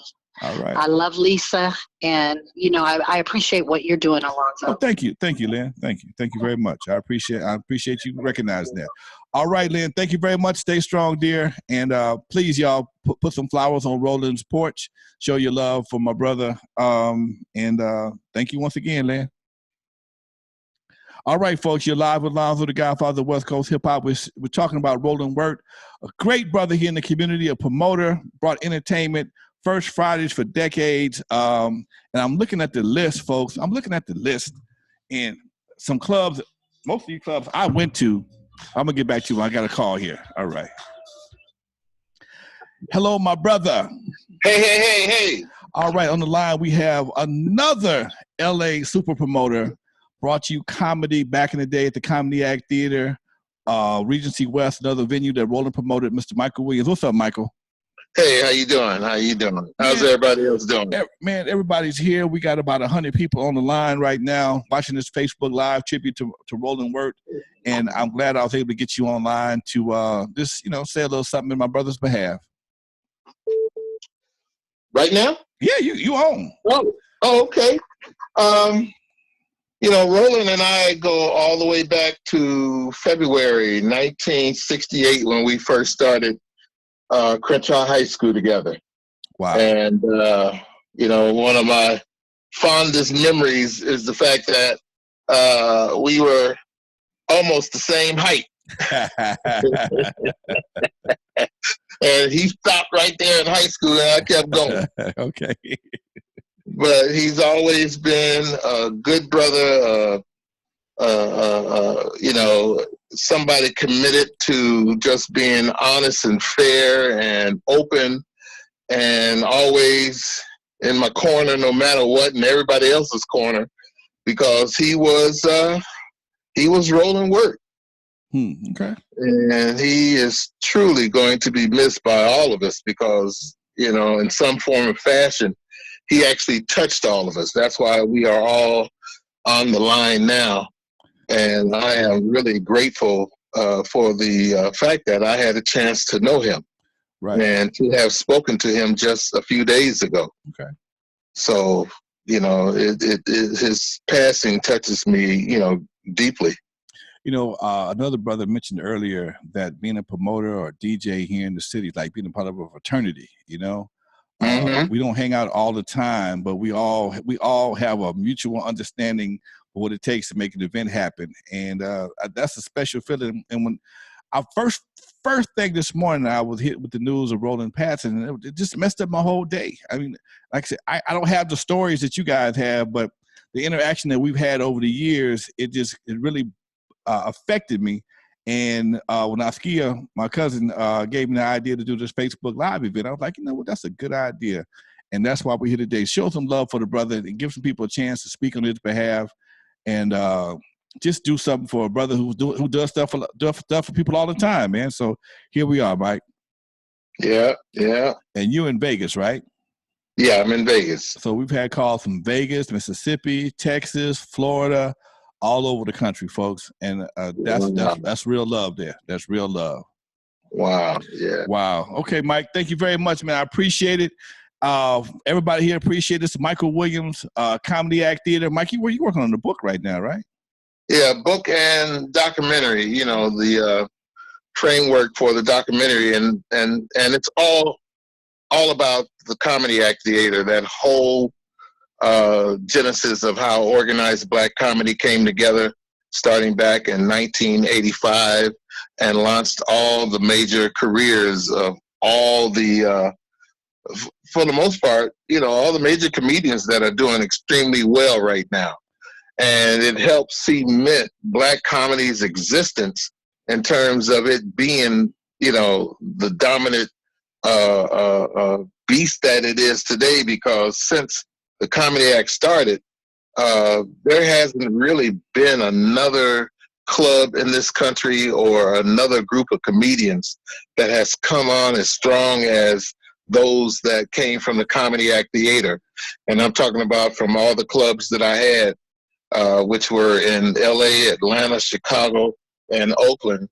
And, you know, we have to tip our hats to Robin Harris, who was my host and MC from the day I started to the day before he passed away, who was also a very good friend of Roland's. And I mean, Roland was right there supporting, you know, all of us during that time. And, you know, and again, it's just sad that he has passed on, because he is, you know, he's just one of those that, like I say, he touched us all. Right. Okay. All right. That's very true, Mike. Thank you very much for the call, man. Much love, Doc. Are you writing a book? You need to get back to work, because it ain't no joke. Trust me, I've been there, done that, got the T-shirt. Okay, do your thing, Mike. Thank you very much for calling in, Doc. I'm glad I was able to get you on the line, dude. Much love. No problem. No problem. Okay. All right. Let's take it. All right, now, Roland. I understand. People are asking what the address is. I don't know the address, but I know he lived on. I just got somebody said he lived on 7th Avenue. Now, no, I have no formal address just yet. I didn't know where he lived at personally, but they say it's on 7th Avenue. Okay, here we go. It's 5301 7th Avenue. Okay, leave your flowers on the door. Leave your cards in the door. 5301 7th Avenue. I'm gonna say that's Inglewood. I believe that's Inglewood. Folks, you're live with Alonzo, the Godfather of West Coast Hip Hop. We're showing some love for fallen brother Roland Wirt. He's passed on, transitioned, and is one of the best brothers that I've met in the promotion game. Period. And that's why I was motivated to be here today. That's why you're motivated to be here right now. And you got something to say? Leave it. Put it in your inbox, and I will call you. You got something you want to talk about in regards to Roland? Feel free to holler at me. And I'm trying to call the brother up right now. Let's see if he answers his phone. That's an LA address. Thank you, Lynn. That's a LA address, not Inglewood. 5301 7th Avenue is a Los Angeles address. Thank you very much, Lynn. Daryl Baskerville. Hey, how you doing, my man? I'm doing fantastic. How you doing today, Doc? Doing good. I saw you online. Yeah. I saw you on Facebook earlier with Roland, and I was making sure your number's still working. It does. Oh, it's still working, That's man. a good thing, Doc. Talk to me. Yeah. Oh, it's good, man. It's good. You know, I woke up to that same news about Roland. Yes. Very disturbing. Yeah, very disturbing, man. You know, he's from Memphis, Tennessee, where I'm from. Okay. Didn't know that. And yeah, I'm from Memphis. And so he came out here. I went to school. I graduated school with Nobeline, his sister. Okay. So I heard so much about what he was doing. I didn't get a chance to get to know him as well. We last communicated in my inbox. About 4 months ago. Okay. I heard somebody singing, and I thought about him. I said, you know what? You might want to hear, get to know these people. Okay. And sure enough, he hit me right back. He was like, who are these people, man? Give me that telephone number. I said, I don't know them personally. I just came across them on Facebook and decided to share them. But even that, it shows he recognized talent. You know how we do it. Okay. And we just stayed in touch through inbox. And I just kind of kept up with some of the things he was doing around the city. But it was just a blow just to hear this good brother. Okay. Made that transition. All right. No problem. I understand. So everything good with you, right, Doc? Everything's good. Okay. Everything's good. We got to get together when this crisis is over. You know how we used to do it. Yes, sir. Yes, sir. I'll come down there and see you and hang out. Come on down. Love to have I will. You. All right. All right. My man. Okay. Have a good one. Much love, Doc. Be good now. All right, you too. All right, folks. We got about I'm gonna stay here another 7:30. I was trying to be out by 7:30. It's past 7:30. Phone, the address one more time is 5301 7th Avenue. That is a Los Angeles number. You can leave the flowers on the porch, leave a card on the porch, show your love. We have about 88 people on the line right now. We've had over 100 at one point. So we're expecting to have we're expecting to have a plethora of flowers and cards on Roland's porch by tomorrow. I don't call Mark Gaspar. I would love to. I don't have his number. Let me put this in right quick.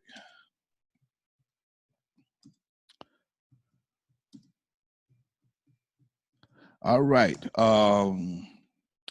Let me see here. Greg Johnson. Let me see here. There you go, Doc. All right. Okay. Yes, we gave the address. There you go. There you go. Thank you, David, for giving that extra direction. 5301 7th Avenue. That's the LA address just north of 54th Street. Let me make another call here, folks. I think I got another person who would like to speak on Roland's behalf.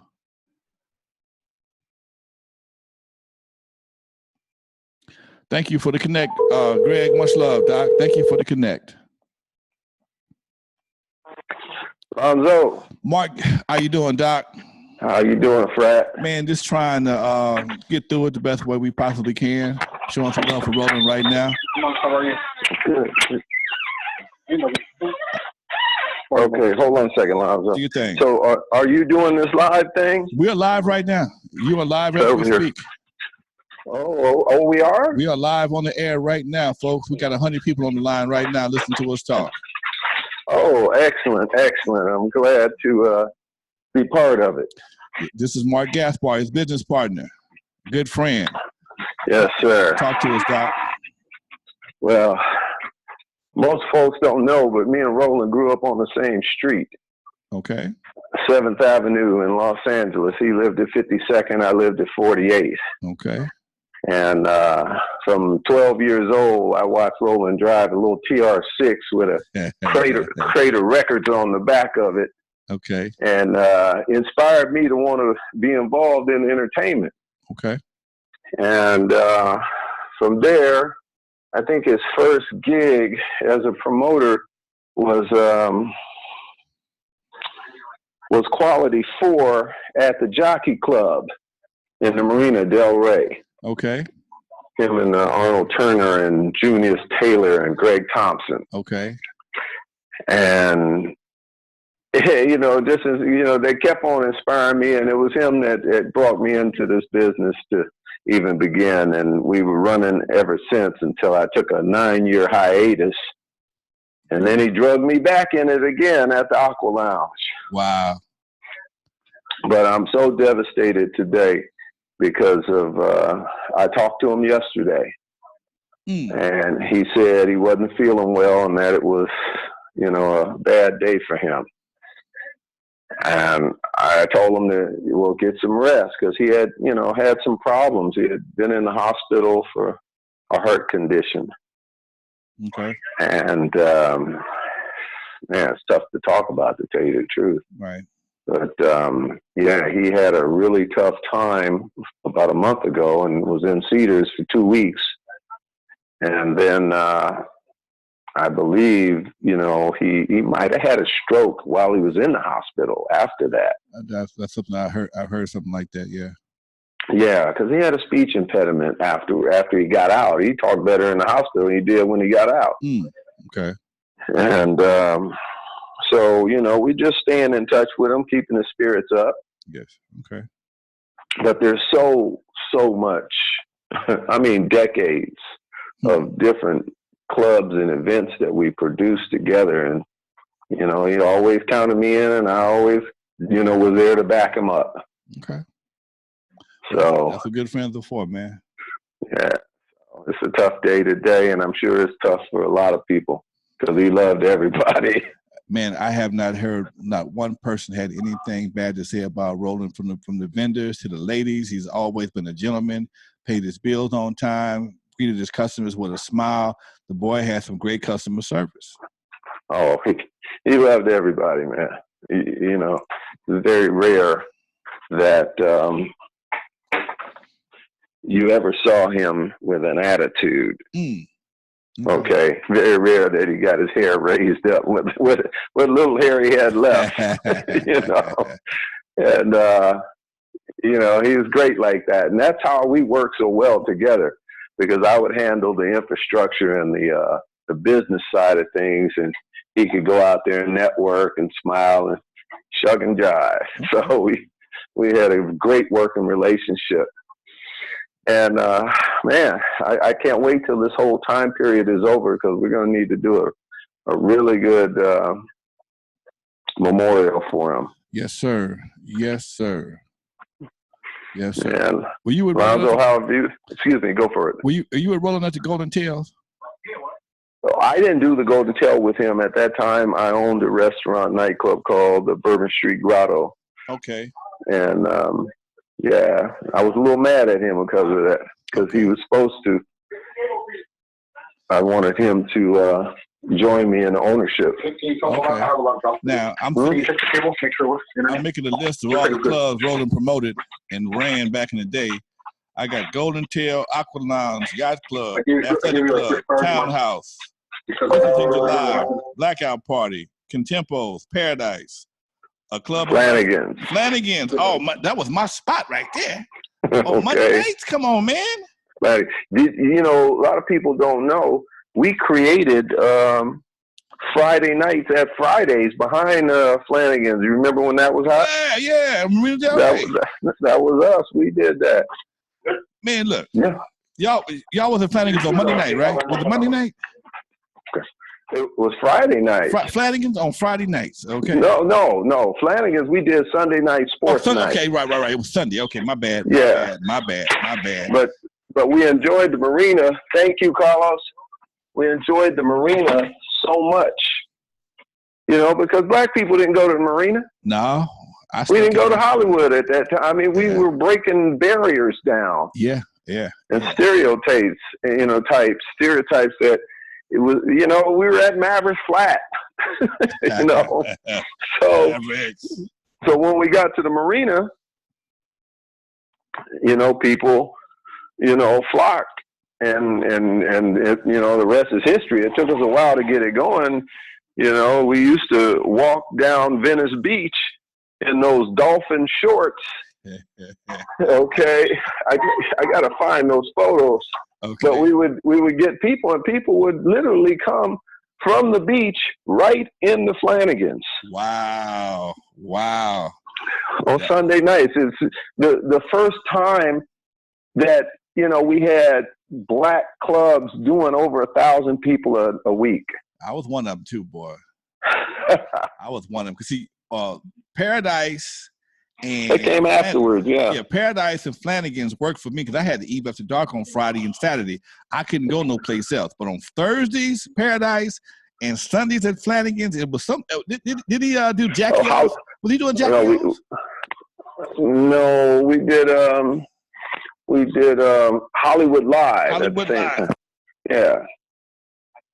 Okay.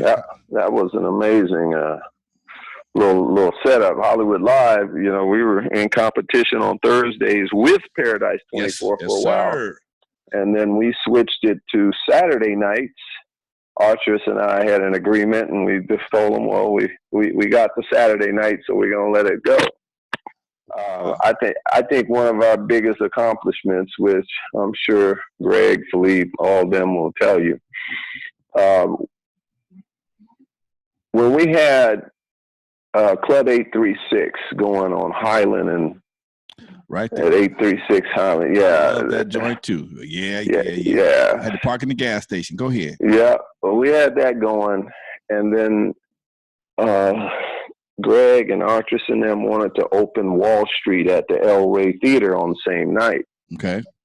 And it took about 4 or 5 weeks before it actually took hold. And then it really just started expiring our numbers. Now, we had been at 836 for a couple of years. Okay. But, we didn't take it well that, they would open up on the same night as us. And, no disrespect to them. So we lay dead, and, didn't lay dead. We actually had to close the doors because we weren't making enough money to keep the doors open. Okay. So later on, they went over from Wall Street and opened up Sunday night with at the Shark Club. The Shark Club. Where's it at? They left Wall Street. It used to be Myron's Ballroom. Oh, okay. Yeah, right. Downtown LA. Okay. Yeah, they opened up the Shark Club, and that started going. And that was a perfect thing because Roland and I sat back and we contemplated how we were going to do it. And we put the biggest team of promoters together that had ever been put together at that time. Okay. I think we had 10 people. It was Susan Giroux, Don Durbin, Roland, myself, Steve Gable, Marvin Minzy. Oh gosh, I can't remember who else, but we had a big conglomeration. Okay. We opened up, and I'm thinking it was either 4th of July or Labor Day. Okay. Sunday. And when we opened up what was called Byron Nelson. It was called Safe Sex. Where is that at? In the Variety Arts building on the top floor. That became that's when because I remember Cage used to be up there sometime, or somebody had something to do up there. I remember going up there on Figueroa. I remember going. Right. Yeah. Right. And when we opened up, we blew a hole in the Shark Club like it never been blown. They didn't have, and that one, then they had to fold that one. And we kept that for 2 years. And that's when I took my 9-year hiatus was after Safe Sex. But, we've had so many good times, man, over the decades. Wow. How many clubs you think you guys have done over the years together, man? I don't know, 20. Okay. Something like that. We ran through them all at one point or another. Wow. Hollywood Live was amazing. We, Hollywood Live is where Jimmy Kimmel shoots his television show now. Right. And we had Howard Hewitt doing a concert upstairs in the live entertainment suite. There probably was 1,000 people on the dance floor at the same time. And then we had reggae downstairs going, live reggae going. Okay. The fire department came in and wanted to shut us down for overcrowding. Wow. And so we picked up the cash box and sent it on so they couldn't confiscate that. All right. Always get rid of the money. Yeah, get rid of the money first. And then we asked the firemen, because they count you out as you're leaving. So they know how many people they can fine you for. You pay a fine depending on how many people you had. And so we asked them, we said, look, it was about 10:30. We said, can Howard just finish the concert? We just count everybody else out first. Okay. By that time, the concert will be over. We won't have to refund any money. Okay. And that's how they did it. And we turned out to have 1,496 people in the building. Wow. Yeah, we at that time we had, I don't know, Roland, he knew every Howard there was. It was Mickey Howard, Howard Hewitt, and George Howard, the sax player. Okay. And we had parties with all of them. Wow. That's somebody just on the feed right said that's LA history, man. LA party history. It wasn't but a handful of people, man, that can sit back and have these kind of memories from an executive standpoint. A lot of people supported us, but we're the ones that actually had make these things happen. And we got all the behind the scenes stories with the police, fire departments, food and beverage, the unions, you know, I was on the other side of town doing my thing, Doc, and I could, if this was about some of my stuff I did, oh my God, man, it was a different world on my side of town. Hey, wait a minute now. You know, Roger Clayton, God rest in peace. Roger Clayton, when I first started doing promotions, myself and Eddie Rochester Anderson, you know, Jack Benny's sidekick, Rochester. Yeah. Well, we opened up, we started a corporation called Members Only Promotions. I remember that. Okay. You were doing what, the Eve After Dark? Yeah. And Roger was starting Uncle Jam's Army. Okay. And you were involved in that too. No, I was, you know what, you know, now people always get me confused. Me and Roger started off together. That's what I thought. Wait. I was doing Unique Dreams Entertainment. Okay. Roger started Uncle Jam's Army when me and him fell out. Cause I offered him a spot at Eve After Dark. He turned it down. Then once we blew up, he came back wanting to get a spot. I told him, hell no. Then he got mad at me and blew up. And he was, I'm gonna be the biggest promoter in the world. Okay, fine. I'm sitting in my little club on Avalon and get my money. And you know, it's so much stuff behind the scenes because you know, we all were envious of JC2. He was the man, the Proud Bird. Okay, right. JC2 had Proud Bird and this group called Ohio Lakeside Express. Does anybody know who Ohio Lakeside Express ended up being? Yeah. Lakeside. Okay. Right. And I'm doing parties with I'm watching him. I'm still in broadcast school. I'm watching LSD. I'm watching JC2 because my boy Dale Manning did everybody's flyers, so I'd get into JC2 parties with Dale. And then Larry LSD came along. They became the big dogs for a while. Right. Daryl Sweeney and Larry and Steve Bradford, the senator. Right. Yeah. Right. Larry, Steve, and Daryl, LSD. Okay. Love someone daily. Yeah. If you got mad at him, it was it was Larry sucked Daryl. Depending if you got mad at somebody. You know what is so funny that really got me into that was Daryl Sweeney. I was going to Long Beach State. Okay. And I worked at Jack in the Box across the street from the university. Okay. And Daryl Sweeney came in and recruited me to become a Sigma. Okay. And the rest is history because I was DJing all the parties after that. Yep. And that was 1976. 76. I just fell out of high school. I just got out of high school in 75. Me and Daryl we went to Gardena High School together. So we both at the same time. And I went to broadcast school. Y'all went to college. And, I started doing my thing in 79 at Eve After Dark. But then everybody had their run for a while. They had Z Cars come along. Curtis and Garrett, Curtis and Elliot became the men to want to be because Z Cars was the ultimate for a while there. Okay, the LSD was always good. But they didn't have the same swag that Z Cars did. Okay. Right. Do you remember Black Porsches Unlimited? Yes, I do. Yes.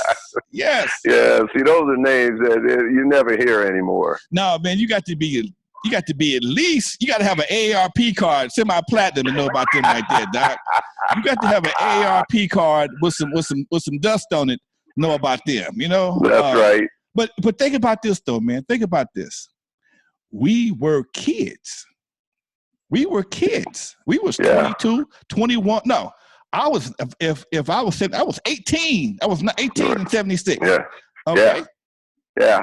LSD was getting their rooms because Larry's older brother Marvell was booking the rooms for him, and that's how they got into them hotels through Marvell. Right. Okay. Right. Curtis and Elliot from Z Cars, they got into the convention center because they had American Express cars at 20 years old.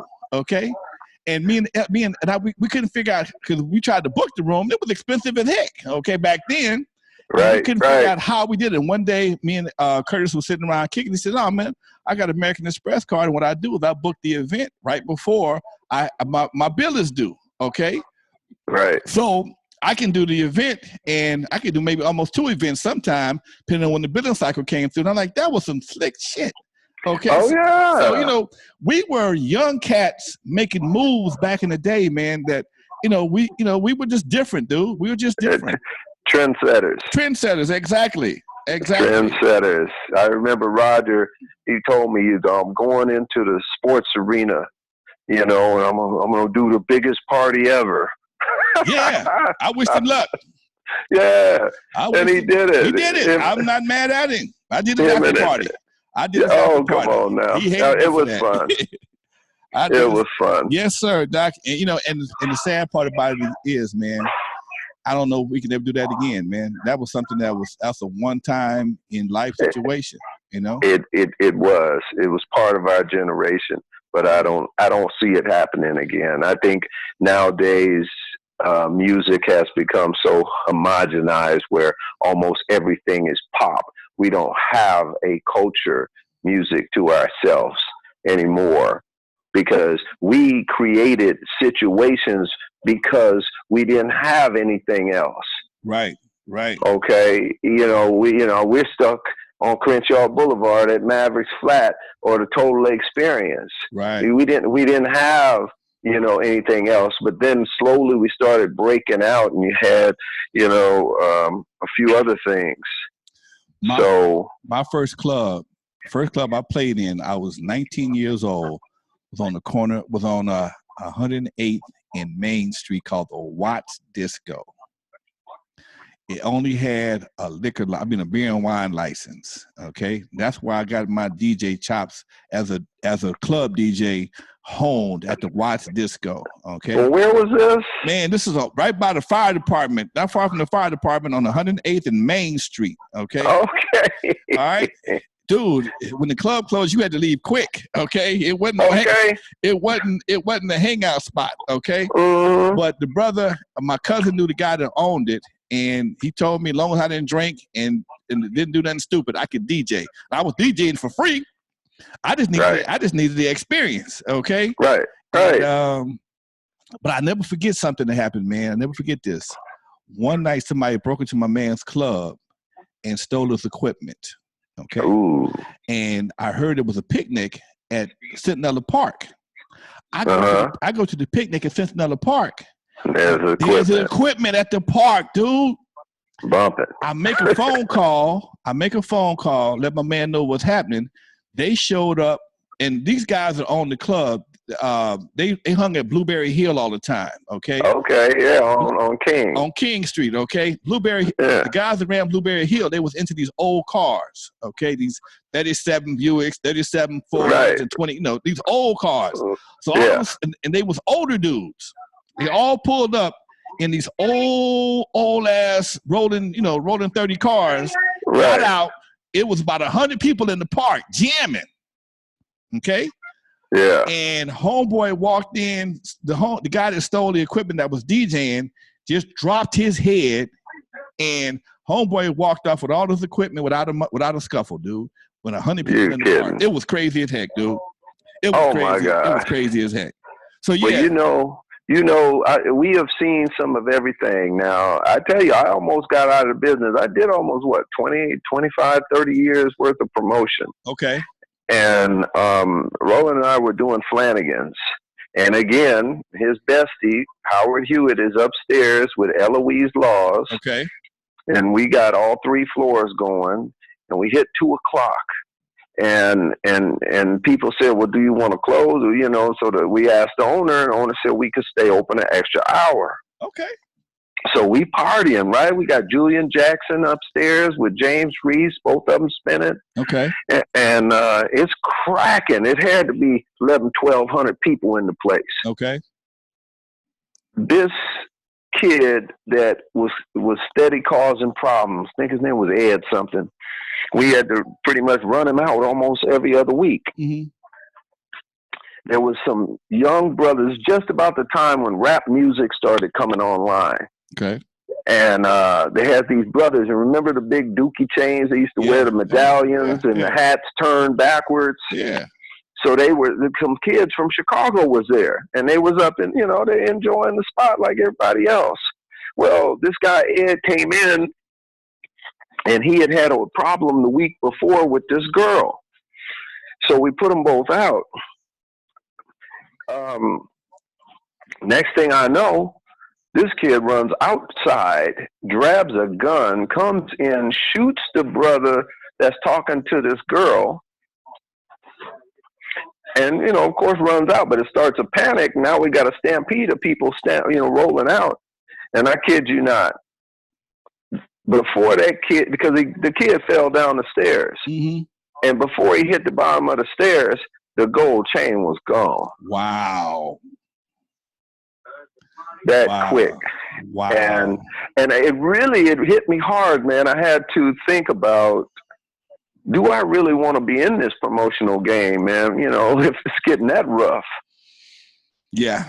It took me a minute to really think it through, you know, and I said, well, you know, people want to go out. I'm not going to stop doing it because it is. And it, you know, it was a blast. I'm telling you. We got all kind of stories. You know, you know what, dude? I'm gonna tell you one of my crazy stories. I told a story to a buddy of mine the other day. I bought the Current Affair over on Manchester, right? I owned that for like 6 years, right before I went to the Hollywood Park Casino. Right, and, I remember that.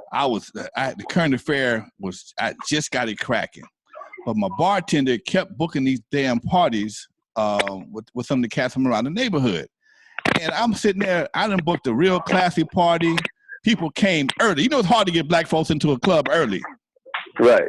And that's why you always make it free. You make it free till 10 o'clock. Right. Well, these folks came in early. Man, it's about 8:30, 9 o'clock. The club is almost packed already. And this fool is drunk. One of the knuckleheads from the neighborhood, he drunk.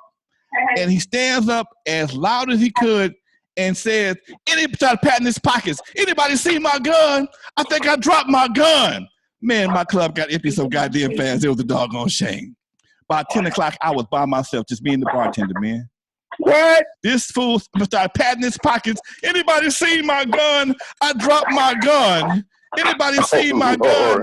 Oh, man, he emptied out that club like a swarm of bees came up in that joint, man. So, yeah, we got stories, man. We got stories. And you know, Alonzo, I would definitely love to do this again because I got so many stories to tell you about different times we had from gangsters coming in, shooting the place up. Wow. You know, on down the line. Okay, we're gonna do. But I got your number now, Doc. You know, me and Roland had talked to Roland and Leon from the Townhouse had talked about doing a documentary on entertainment in LA, man, because you know, LA has various types of entertainment. You know, like I said, you guys did the West Side. I was on the East Side, and you know, we all had various kind of stories of success, failures, and just various things that we need to share. We, you know, people are we going up. My feed is going up as we talking, Doc. We was at 100.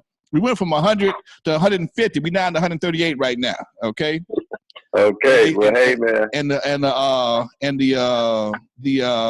chat room was blowing up. So. Oh, good. Good. Excellent. I was only gonna be there for an hour, maybe an hour and a half. I've been there for 2 hours already. Well, call me and let me know anytime, man. I got your number now, Doc. What's up? I got nothing but history to tell you about. We're gonna do that for real. All right, much love, Mark. All right, thank you, man.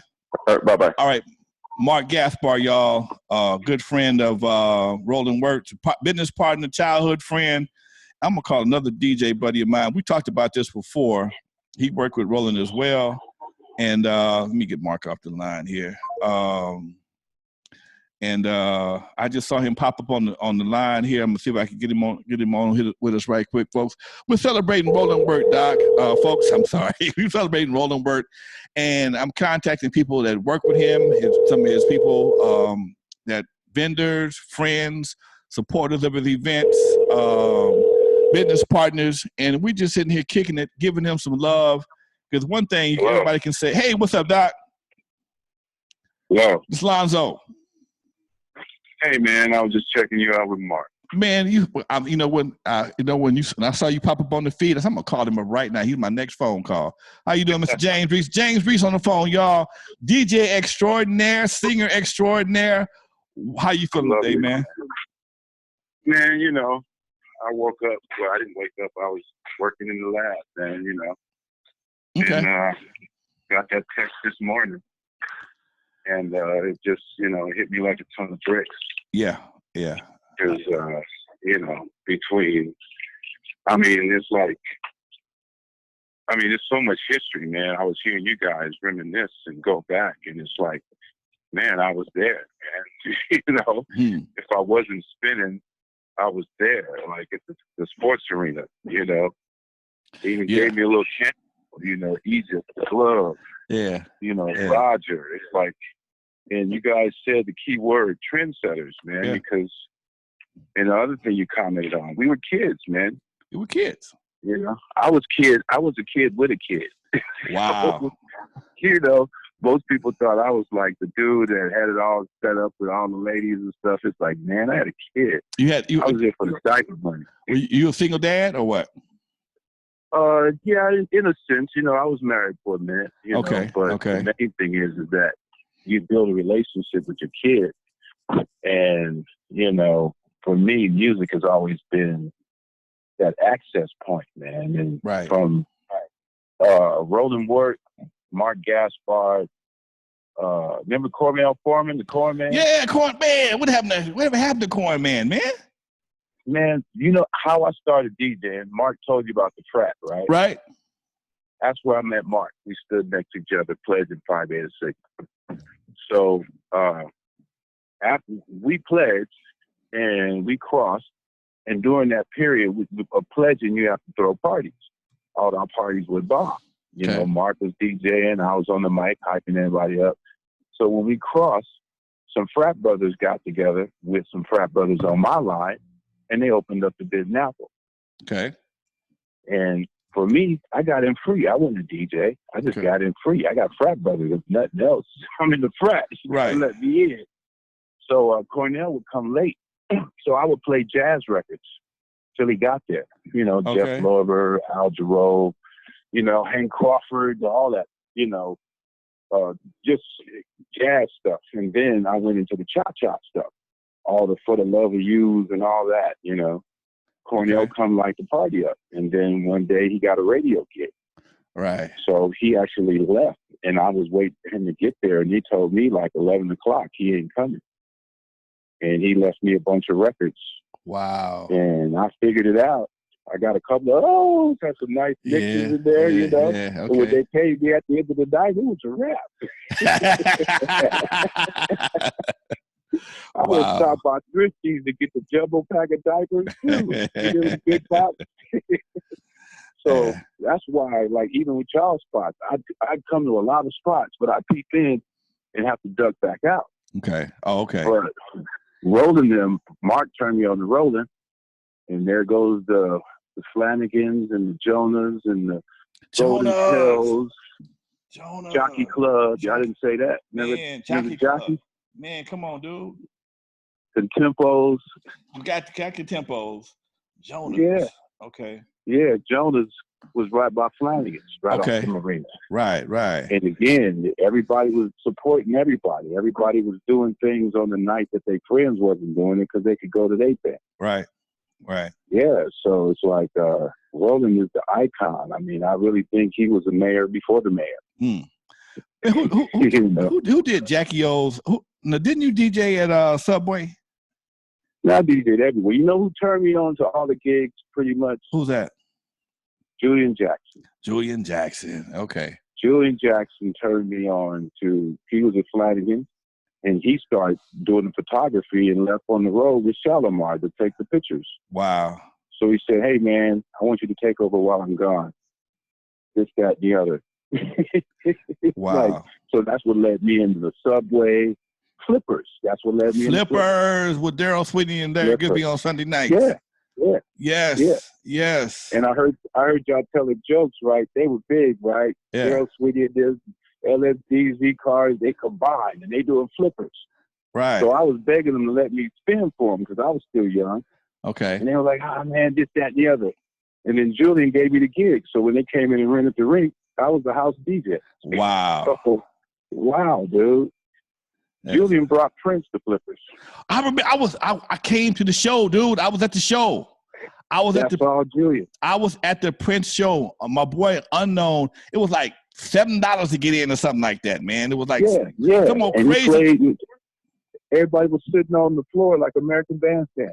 Yeah, dude, let me tell you. I got to tell you this, man. When Prince came to Flippers, me, Unknown, couple of ladies went out there. It was like $7 to get in. And who was this little dude? We on Santa Monica Boulevard, okay? We on Gay Boulevard, okay? Why is this dude wearing some leggings and a trench coat? Oh, this ain't cool, man. I gotta go, dude. I ain't tripping. I can't feel homeboy, right? And then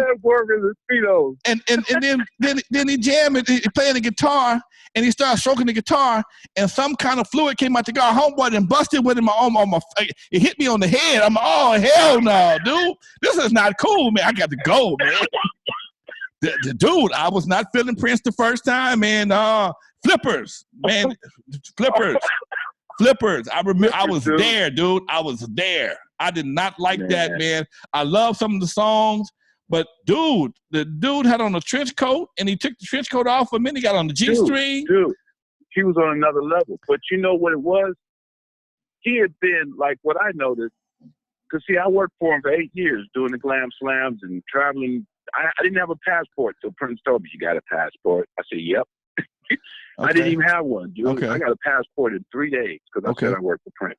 Okay. And homeboy, I played all of the punk stuff that we jammed out here, all the stuff the girls like. Okay. Because if you any kind of DJ, you got to play with the ladies like. Got to. And but he had me on stage at Wembley Arena, man, 60,000 people.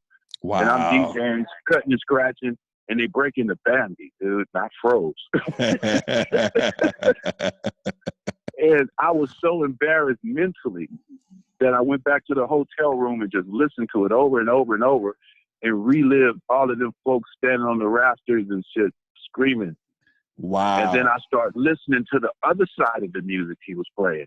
And then it was like, it wasn't because he was out. It's just because he'd been overseas. And he did here. He went there. He went there. He went this. And he put all of that in his music. Wow.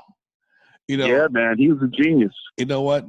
I was in a record pool when they gave away the first, and they gave us Prince's Purple Rain album. Yeah. I gave it away. Dude. I gave it away. The first, I had to go back and buy it, okay? Dude. I gave it away until I saw the movie, and I went back and bought it. Go ahead. This is on footage. In the mid-'80s, whenever Glam Slam was going, right in the midstream of Glam Slam, I have to be at the club early one day. Okay. Didn't tell us why, because, you know, he's Mr. Mysterious. But we get there, to make a long story short, he did streaming back then. I was DJing at 333 Boylston, and they were dancing to my music simultaneously in Miami, in Japan, in Minneapolis, and in New York. Wow. At all of his clubs. And he had the concert in Miami. And he filmed it all, dude. It was crazy. And now we streaming. Now look at us now. Wow. You know, so he was ahead of the curve, man. And he wasn't just a singer, dude. That's why I am with my sound, you know. I did all of the sound system for Glam Slams all over. He had me blow out each club. Okay. What should we put in here? Man, I was like a kid in a toy shop. Wow. But he was a perfectionist, man. Dude, it was before DJs were fashionable. He was ahead of the game. He had me and the other DJs that he'd take. And just like Julian, he was ahead of the cup. He was doing remixes and not getting credit, and we out there dancing thinking it's the artist. But he's in the studio. He come out with shoulder pads in his jacket because he'd have been to Japan with Shalimar. And then now Prince got jackets, and he got Julian, you know, because he wanted to know where he got it. Wow. You know? Yeah. Yeah, dude. So we're there with technology. And like I said, getting on Roland, I remember Roland with TR6. Right. You know, he had that white TR6 that was so cold. And just to be at your event or his event or anybody else's event, and you know how you congregate with people you know and you're outside talking, and to see him roll up, you know? Right. Oh, man, it's just, that's history. And like, you know, that should be on Netflix. I saw somebody put that up. This should be a Netflix. Yeah, it should be. LA nightlife has a deep set of history. It goes in so many different directions, man. I mean, you got guys who start off with you got guys that started off with me that's billionaires now. It's like it's a root in a tree that has so many branches. Right. You got Shalimar came out of Soul Train and Maverick Flats. Whisper. It was and we were all there. Yeah. We were all there. Yeah. I remember going to what was that? Mavericks. Mm-hmm. Following Mark and them up there. Okay. And Jeffrey and all of them were up there, but I didn't get in. They stopped. Okay. They stopped me, but it was just the cracking of it, Right. And like he said earlier, the only way we can get back to that level is everybody stop trying to be a star and just do what you do. Everybody's trying to be a star, man. And, just be good at what you do. Okay. There's no best to me. There's only people that are good. Right. There are people that are great, but they're not the best. They're not all-time greatest, right. And they could be labeled as that, but it's so many evolutions. You can't say that. Right. Right. As soon as one guy plateaus, somebody steps on his shoulders and go to another level. Man, for being a DJ, it's taken me around the world a couple times. Okay. And you haven't been hearing my stuff on the radio and all that, but yet you do. You hear stuff that I played that they chose my record over. My record was the remix. Okay. Wow. They put it on the album as a single. You talking about DJing, man. As a kid out of high school, that's all I've done from 1979 until last year, 40 years. You feel me? All I ever did was DJ. I owned nightclubs, DJ, and made records. I was in entertainment all my life, but I ran the Eve After Dark off and on for 40 years. And I understand exactly. If you do it right, you'll always have a great time and make some money. Well, see, that's the thing that some people don't, especially the youngsters, don't see. They want people to see them as a star, but the public want to see you enjoying doing what you're doing. Right. The public, and that's when they become a part. They want to feel safe watching you do what you do. Exactly, because that's why they're watching you. Right. But if you expect praise before the actual work, it ain't gonna happen. Then that's where we're at now, because it's too easy. I mean, literally, I came up in the era where DJing, there were knobs in the club. I came in the era where the drum machine was introduced. Right. I worked with Tupac because I knew how to work an MPC and SB12, whatever drum machine that was out. Wow. All right. I took disc in the studios and they just used my drum sounds because you couldn't dial them up now. Right. Different time. But, yeah, man. But it's the love of the game. When you're good at it, it's like it's part of your therapy. Yeah. Like I can't imagine you doing anything else. Yes, sir. Hey, you know what? I'm here right now. This is my methadone right here, man. This is what I do now. I do multimedia stuff. I'm on Tuesdays playing new music. I got a podcast. I got a YouTube channel. And, and the idea was given me today to do this event for Roland. It was like, you know what? That's a good idea. And that's right up my alley. And that's where I can show my appreciation and love for the brother, in my own lane, So that's why we're here right now, Doc.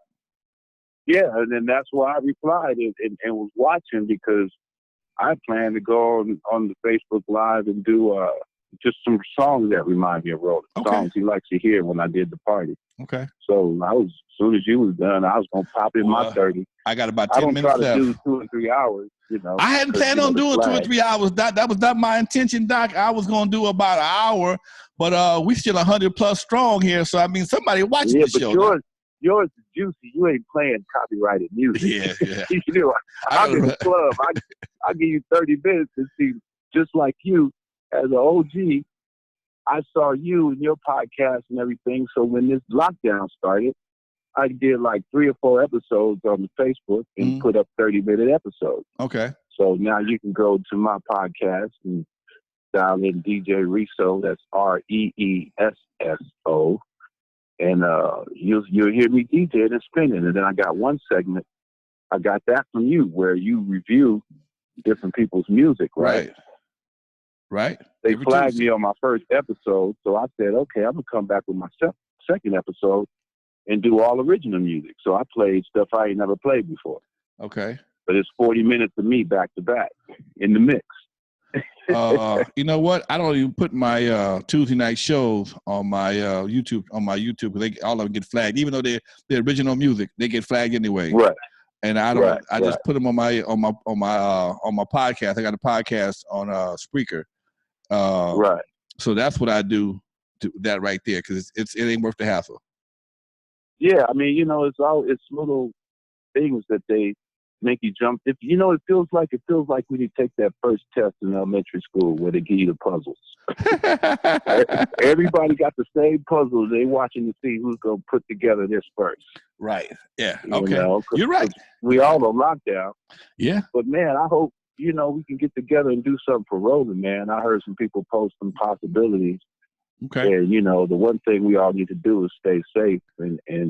But I think whenever we come out, we could do stuff online. But whenever we come out of this, whatever we is, that's one of the first things that we should do is some kind of candlelight something. Something, man. He's like that one dude said earlier, meet at some of the places he was at, or man, I'm meet in the parking lot at one of the clubs, 10, 11, 12, 13, 14. And then even over there at the First Friday, man, he never missed the First Friday except for when he went in the hospital. Wow. So that could be a whole thing there with that parking lot across the thing is to, once we come out, or, if somebody leads the charge, I'm down for whatever. Somebody said we that was my dog, man. All right. Somebody said we ought to do a Zoom. Let me tell you one last story about Roland. I had to pick him up one time because we was going to the spot. Okay. So he had me pick him up. He said, okay, we just go over here, go over here. Okay. So we went over there. He got the cleaner. Go over here. We went over there. We went to about 5 stops, dude. And each stop that we went to, he got a different cologne. So on the way to the spot, this cat is putting on all 5 colognes. He put one fragrance on his wrist, another fragrance behind the ear, another fragrance on his forehead. And I'm like going, wow, dude. And he broke down the analogy to me. But, I said, man, because you're Roland Wirt, I'm going to give you a pass on this one. I ain't mad at him. I ain't that bad. But yeah, my son asked me, Daddy, why you put on cologne to go in the studio? You got to act like you're going someplace, even if you ain't going nowhere. Okay? Okay. I don't put on 5. I put on 1 every day. My son asked me, Daddy, why do you're going outside and work in the studio? Why are you going to put on cologne? That's what I do. Okay? I'm not mad at him. Hey. Roland was always clean. I never mad. saw him in those wrinkled gym trunks. Okay. All right. I'm not mad. Yeah, man. Blessings to you, man. Thank you. I appreciate the shout out, man. Thank you, Doc. Thanks for the taking time, man. Thanks for the stories. Thanks for the memories, bro. Appreciate it. We're gonna hook up. Yeah, man. I'll be dialing. I'll be checking you out, and I'm gonna send you some of my stuff too. Please man. do. Get your critics on there. Please do. All right. They might be a little rough on the OG cat. hey, that's what we're here for. It's Right, all love. right. It's all love. Yeah, man. One love, baby. All right, Doc. Much love. Peace. You too, Alonzo. All right, now. James Reese, folks. My man, James Reese. We got a few more minutes left. I'm going to make a few more phone calls and see who get on this line. We got 108 people still here. This is like a telethon. You reached 213. I feel like Jerry Lewis. We ain't got a call. The calls is rolling today, folks. That's the calls. I'm trying to call people up that ain't answering their phone. I'm calling them right now. Vicky, I'm trying to catch your boy Kevin. He ain't answering his phone. I'm gonna go to Curtis right now. All right, folks. If you want to hit me up, we got a few more minutes left. Hello. Hey, what's up, Doc? What's up, baby Baba? Hey, hang out, Curtis. Live on Facebook. Talk to me. Oh, we live on Facebook. We live on Facebook. That's how we do it in technology days. We on lockdown. Oh, my brother. So how you doing, El? Oh, man, I'm just trying to make it happen, man. Just trying to show some love for Roland right now. Me and 107 other people. Oh, my God. There's more than that, bro. Man, So this is a trip. I could tell you, I go back, man. I feel like I started all this West Side stuff, and it's a lot of people as I've gotten older. I just had my 60th birthday up at Pips on March 11th. Okay. And this is so funny, because I kind of got out of the entertainment business and got into politics for the last 8 years. Okay. Working over in Inglewood with Mayor Butts and so forth, so it brought me closer to being closer to Roland because, I'm a West Side dude. I'm on clubs up in Hollywood and so forth, but it kept me close to the neighborhood. So I was going to townhouse. It's so funny because Roland convinced me to get back in the business. So we decided to do a couple events together. And I really had a chance to connect with the brother, man. Over all these years, I started in this club business when I was 18 out at Moody's, out in Santa Monica. Damn. You know what I'm saying?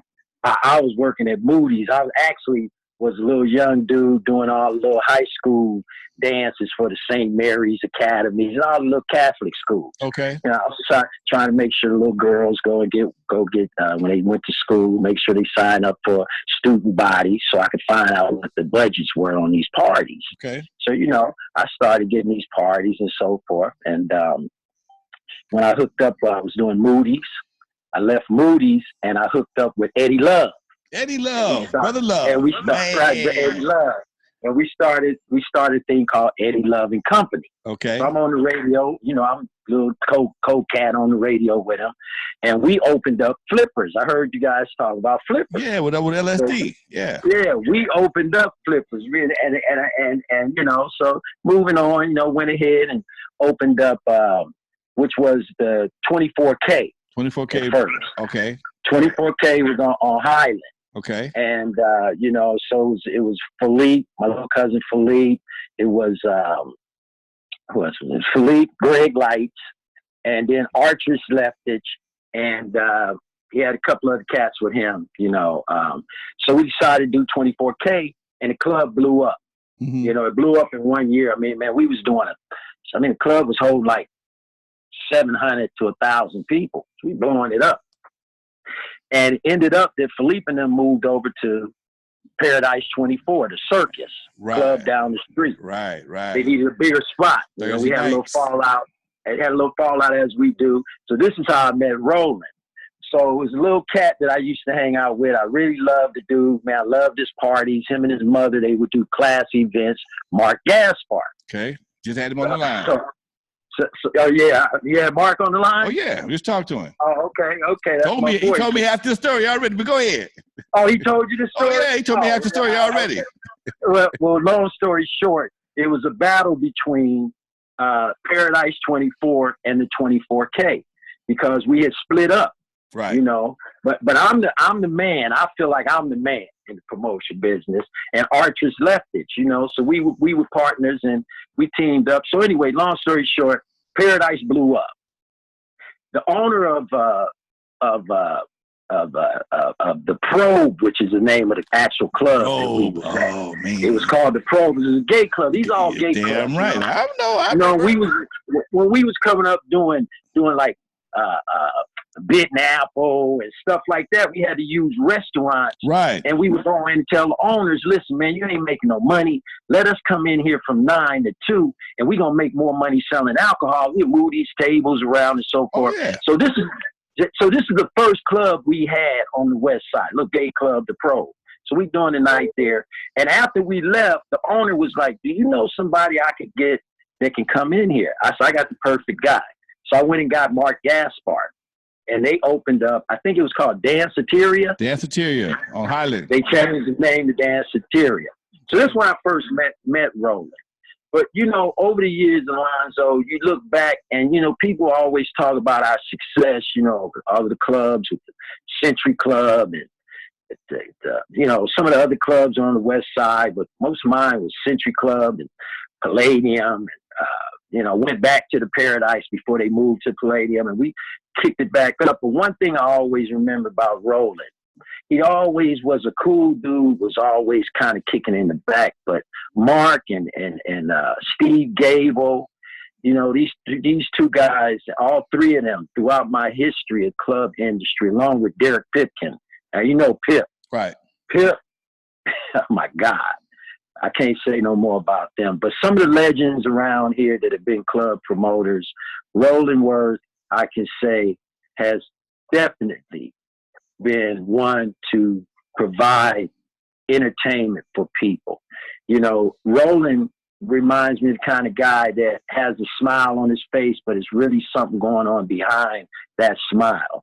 You know, you never could really get to it, but he always made sure that when you came to one of his events or he came to yours, he had that big, beautiful smile. Right. You know, he always was interested in bringing some sort of special entertainment to, you know, our Southern California nightlife goers. And for me to look back and, you know, I heard about a month ago, I was in Vegas and I heard that he was in the hospital. Mm-hmm. So, you know, I pulled up, called Leon over at the townhouse.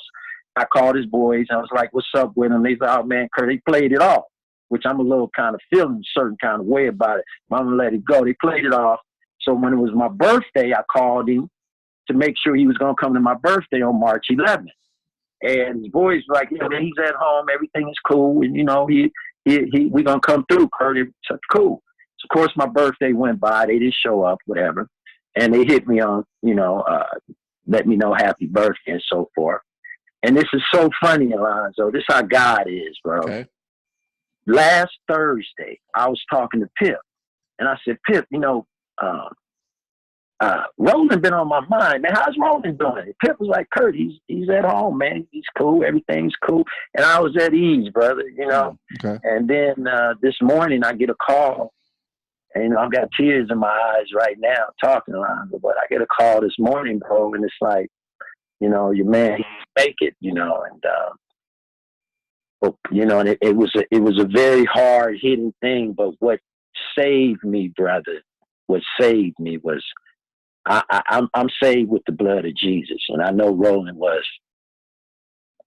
He's right there with God in heaven, and I knew he, you know, took time in life to slow down, get married, and go into it the right way. So that really eased me. We feel 100% better that I know he's in the right place. So for everybody out there listening, know this about Roland. He was a God-fearing man. He was a husband, father. He has a mother and father, and he's a friend to so many people. And I just hope everybody just, you know, take the time to think about your life and the people around you. And with this coronavirus and this social distancing, I'm so glad it opened up a new avenue for you, Alonzo, to be able to touch us. I've been following you, but this is something that has really been an opening, brother. And I'm proud of you. Thank you, man. You know, you always been someone that I never really got a chance to look to my right because I'm on the west side. But, you know, you and your boys was holding it down big time. And I've always had respect for you guys. And, you know, so I'm just leaving with that. Prayers going up to Roland Wirt, his family. I hope that you guys can do something. I talked to Steve Gable today about maybe doing something where we can do something like this and try to also, you know, look after his family. I know we need to try to do maybe a GoFundMe page for Roland and his family, and just let people call in and say what they want to say. I'd like to be a part of that with you. All right. And, you know, I'm sure Derek Pipkin and Steve and Mark and all of us and so many more would love to just make this happen. Let's try to get KJLH, get Andre Russell and all of them over there. Let's do a day for Roland where everybody can call in to the radio station as well. And, you know, let's do it big for him. All right. Much love, Doc. While we can. All right, I Doc. got you. Thank got you. Me. I love you, Lonzo. Much Keep love, up Curtis. the good work, baby. Appreciate One it, Doc. love. Much love. All right, baby. Bye. Curtis Mitchell, y'all. Business partner with Roland. And I'm going to do one more call. Also, folks, before we go, flowers and cards, Roland's house, 5301 7th Avenue in Los Angeles. Just leave them on the porch. Just leave them on the porch. Try not to disturb the family. If somebody comes out, say hello, keep on going. Just sleep on the porch. Show your love. We want to fill up the whole porch with flowers and cards, all right, for Roland. Much love for everybody online. First of all, thank all y'all for staying with me for the past 2 hours and 24 minutes. Yes, I started at 6 o'clock, and we went up from 0 to, I don't know, to 50 people. Now we at 115. Highest we had was 155 people at one time, folks. That's a lot of love. And I know some of y'all been coming and going. So I know we probably hit 200 altogether, maybe more than that, folks. Thank you all for showing your love for Roland. Thank you for allowing me to be here and host this tribute to Roland Wirt, a great brother, a brother who's had a big impact here in L.A. and I'm quite sure around the world in his own way. But L.A. it was where he did all his work at his events. And I'm sitting here with all the clubs and all the other spots he's done. I'm gonna do it again before I go here. Golden Tail, Aqua Lounge, Yacht Club, Athletic Club, Townhouse, Christmas in July, Blackout Party, Contempos, Cosmos, Paradise, Club on Los Angeles with the bowling alley. Don't know what that was. Bitten Apple, Red Onion, Flanagan's, Maverick Flats, Hollywood Live, Club 836, the Jockey Club, Jonas, Pips, Moody's, Danceteria, Century Club, and the Palladium, folks. These are just the clubs that people remember today, okay? I'm up out of here. I'm tired. I got to go to the bathroom. I can't do no more. Anyway, folks, my name is Alonzo, the Godfather of West Coast Hip Hop. You can follow this. You can see this link on my page. You can also see it on my YouTube channel, N.W.A. Stories with Lonzo. N.W.A. Stories with Alonzo on YouTube, folks. Subscribe, like, comment. If you decide to do something else, please let me know what you guys got going on. Much love to the family. Condolences, prayers going to the family, folks. Prayers to all the supporters, everybody that love Roland and loves his events. And hopefully, you will never be able to reproduce what he did. Hopefully, somebody can at least emulate what he did. Okay, you can't reproduce it, can't duplicate it. Maybe you can emulate it to a little bit.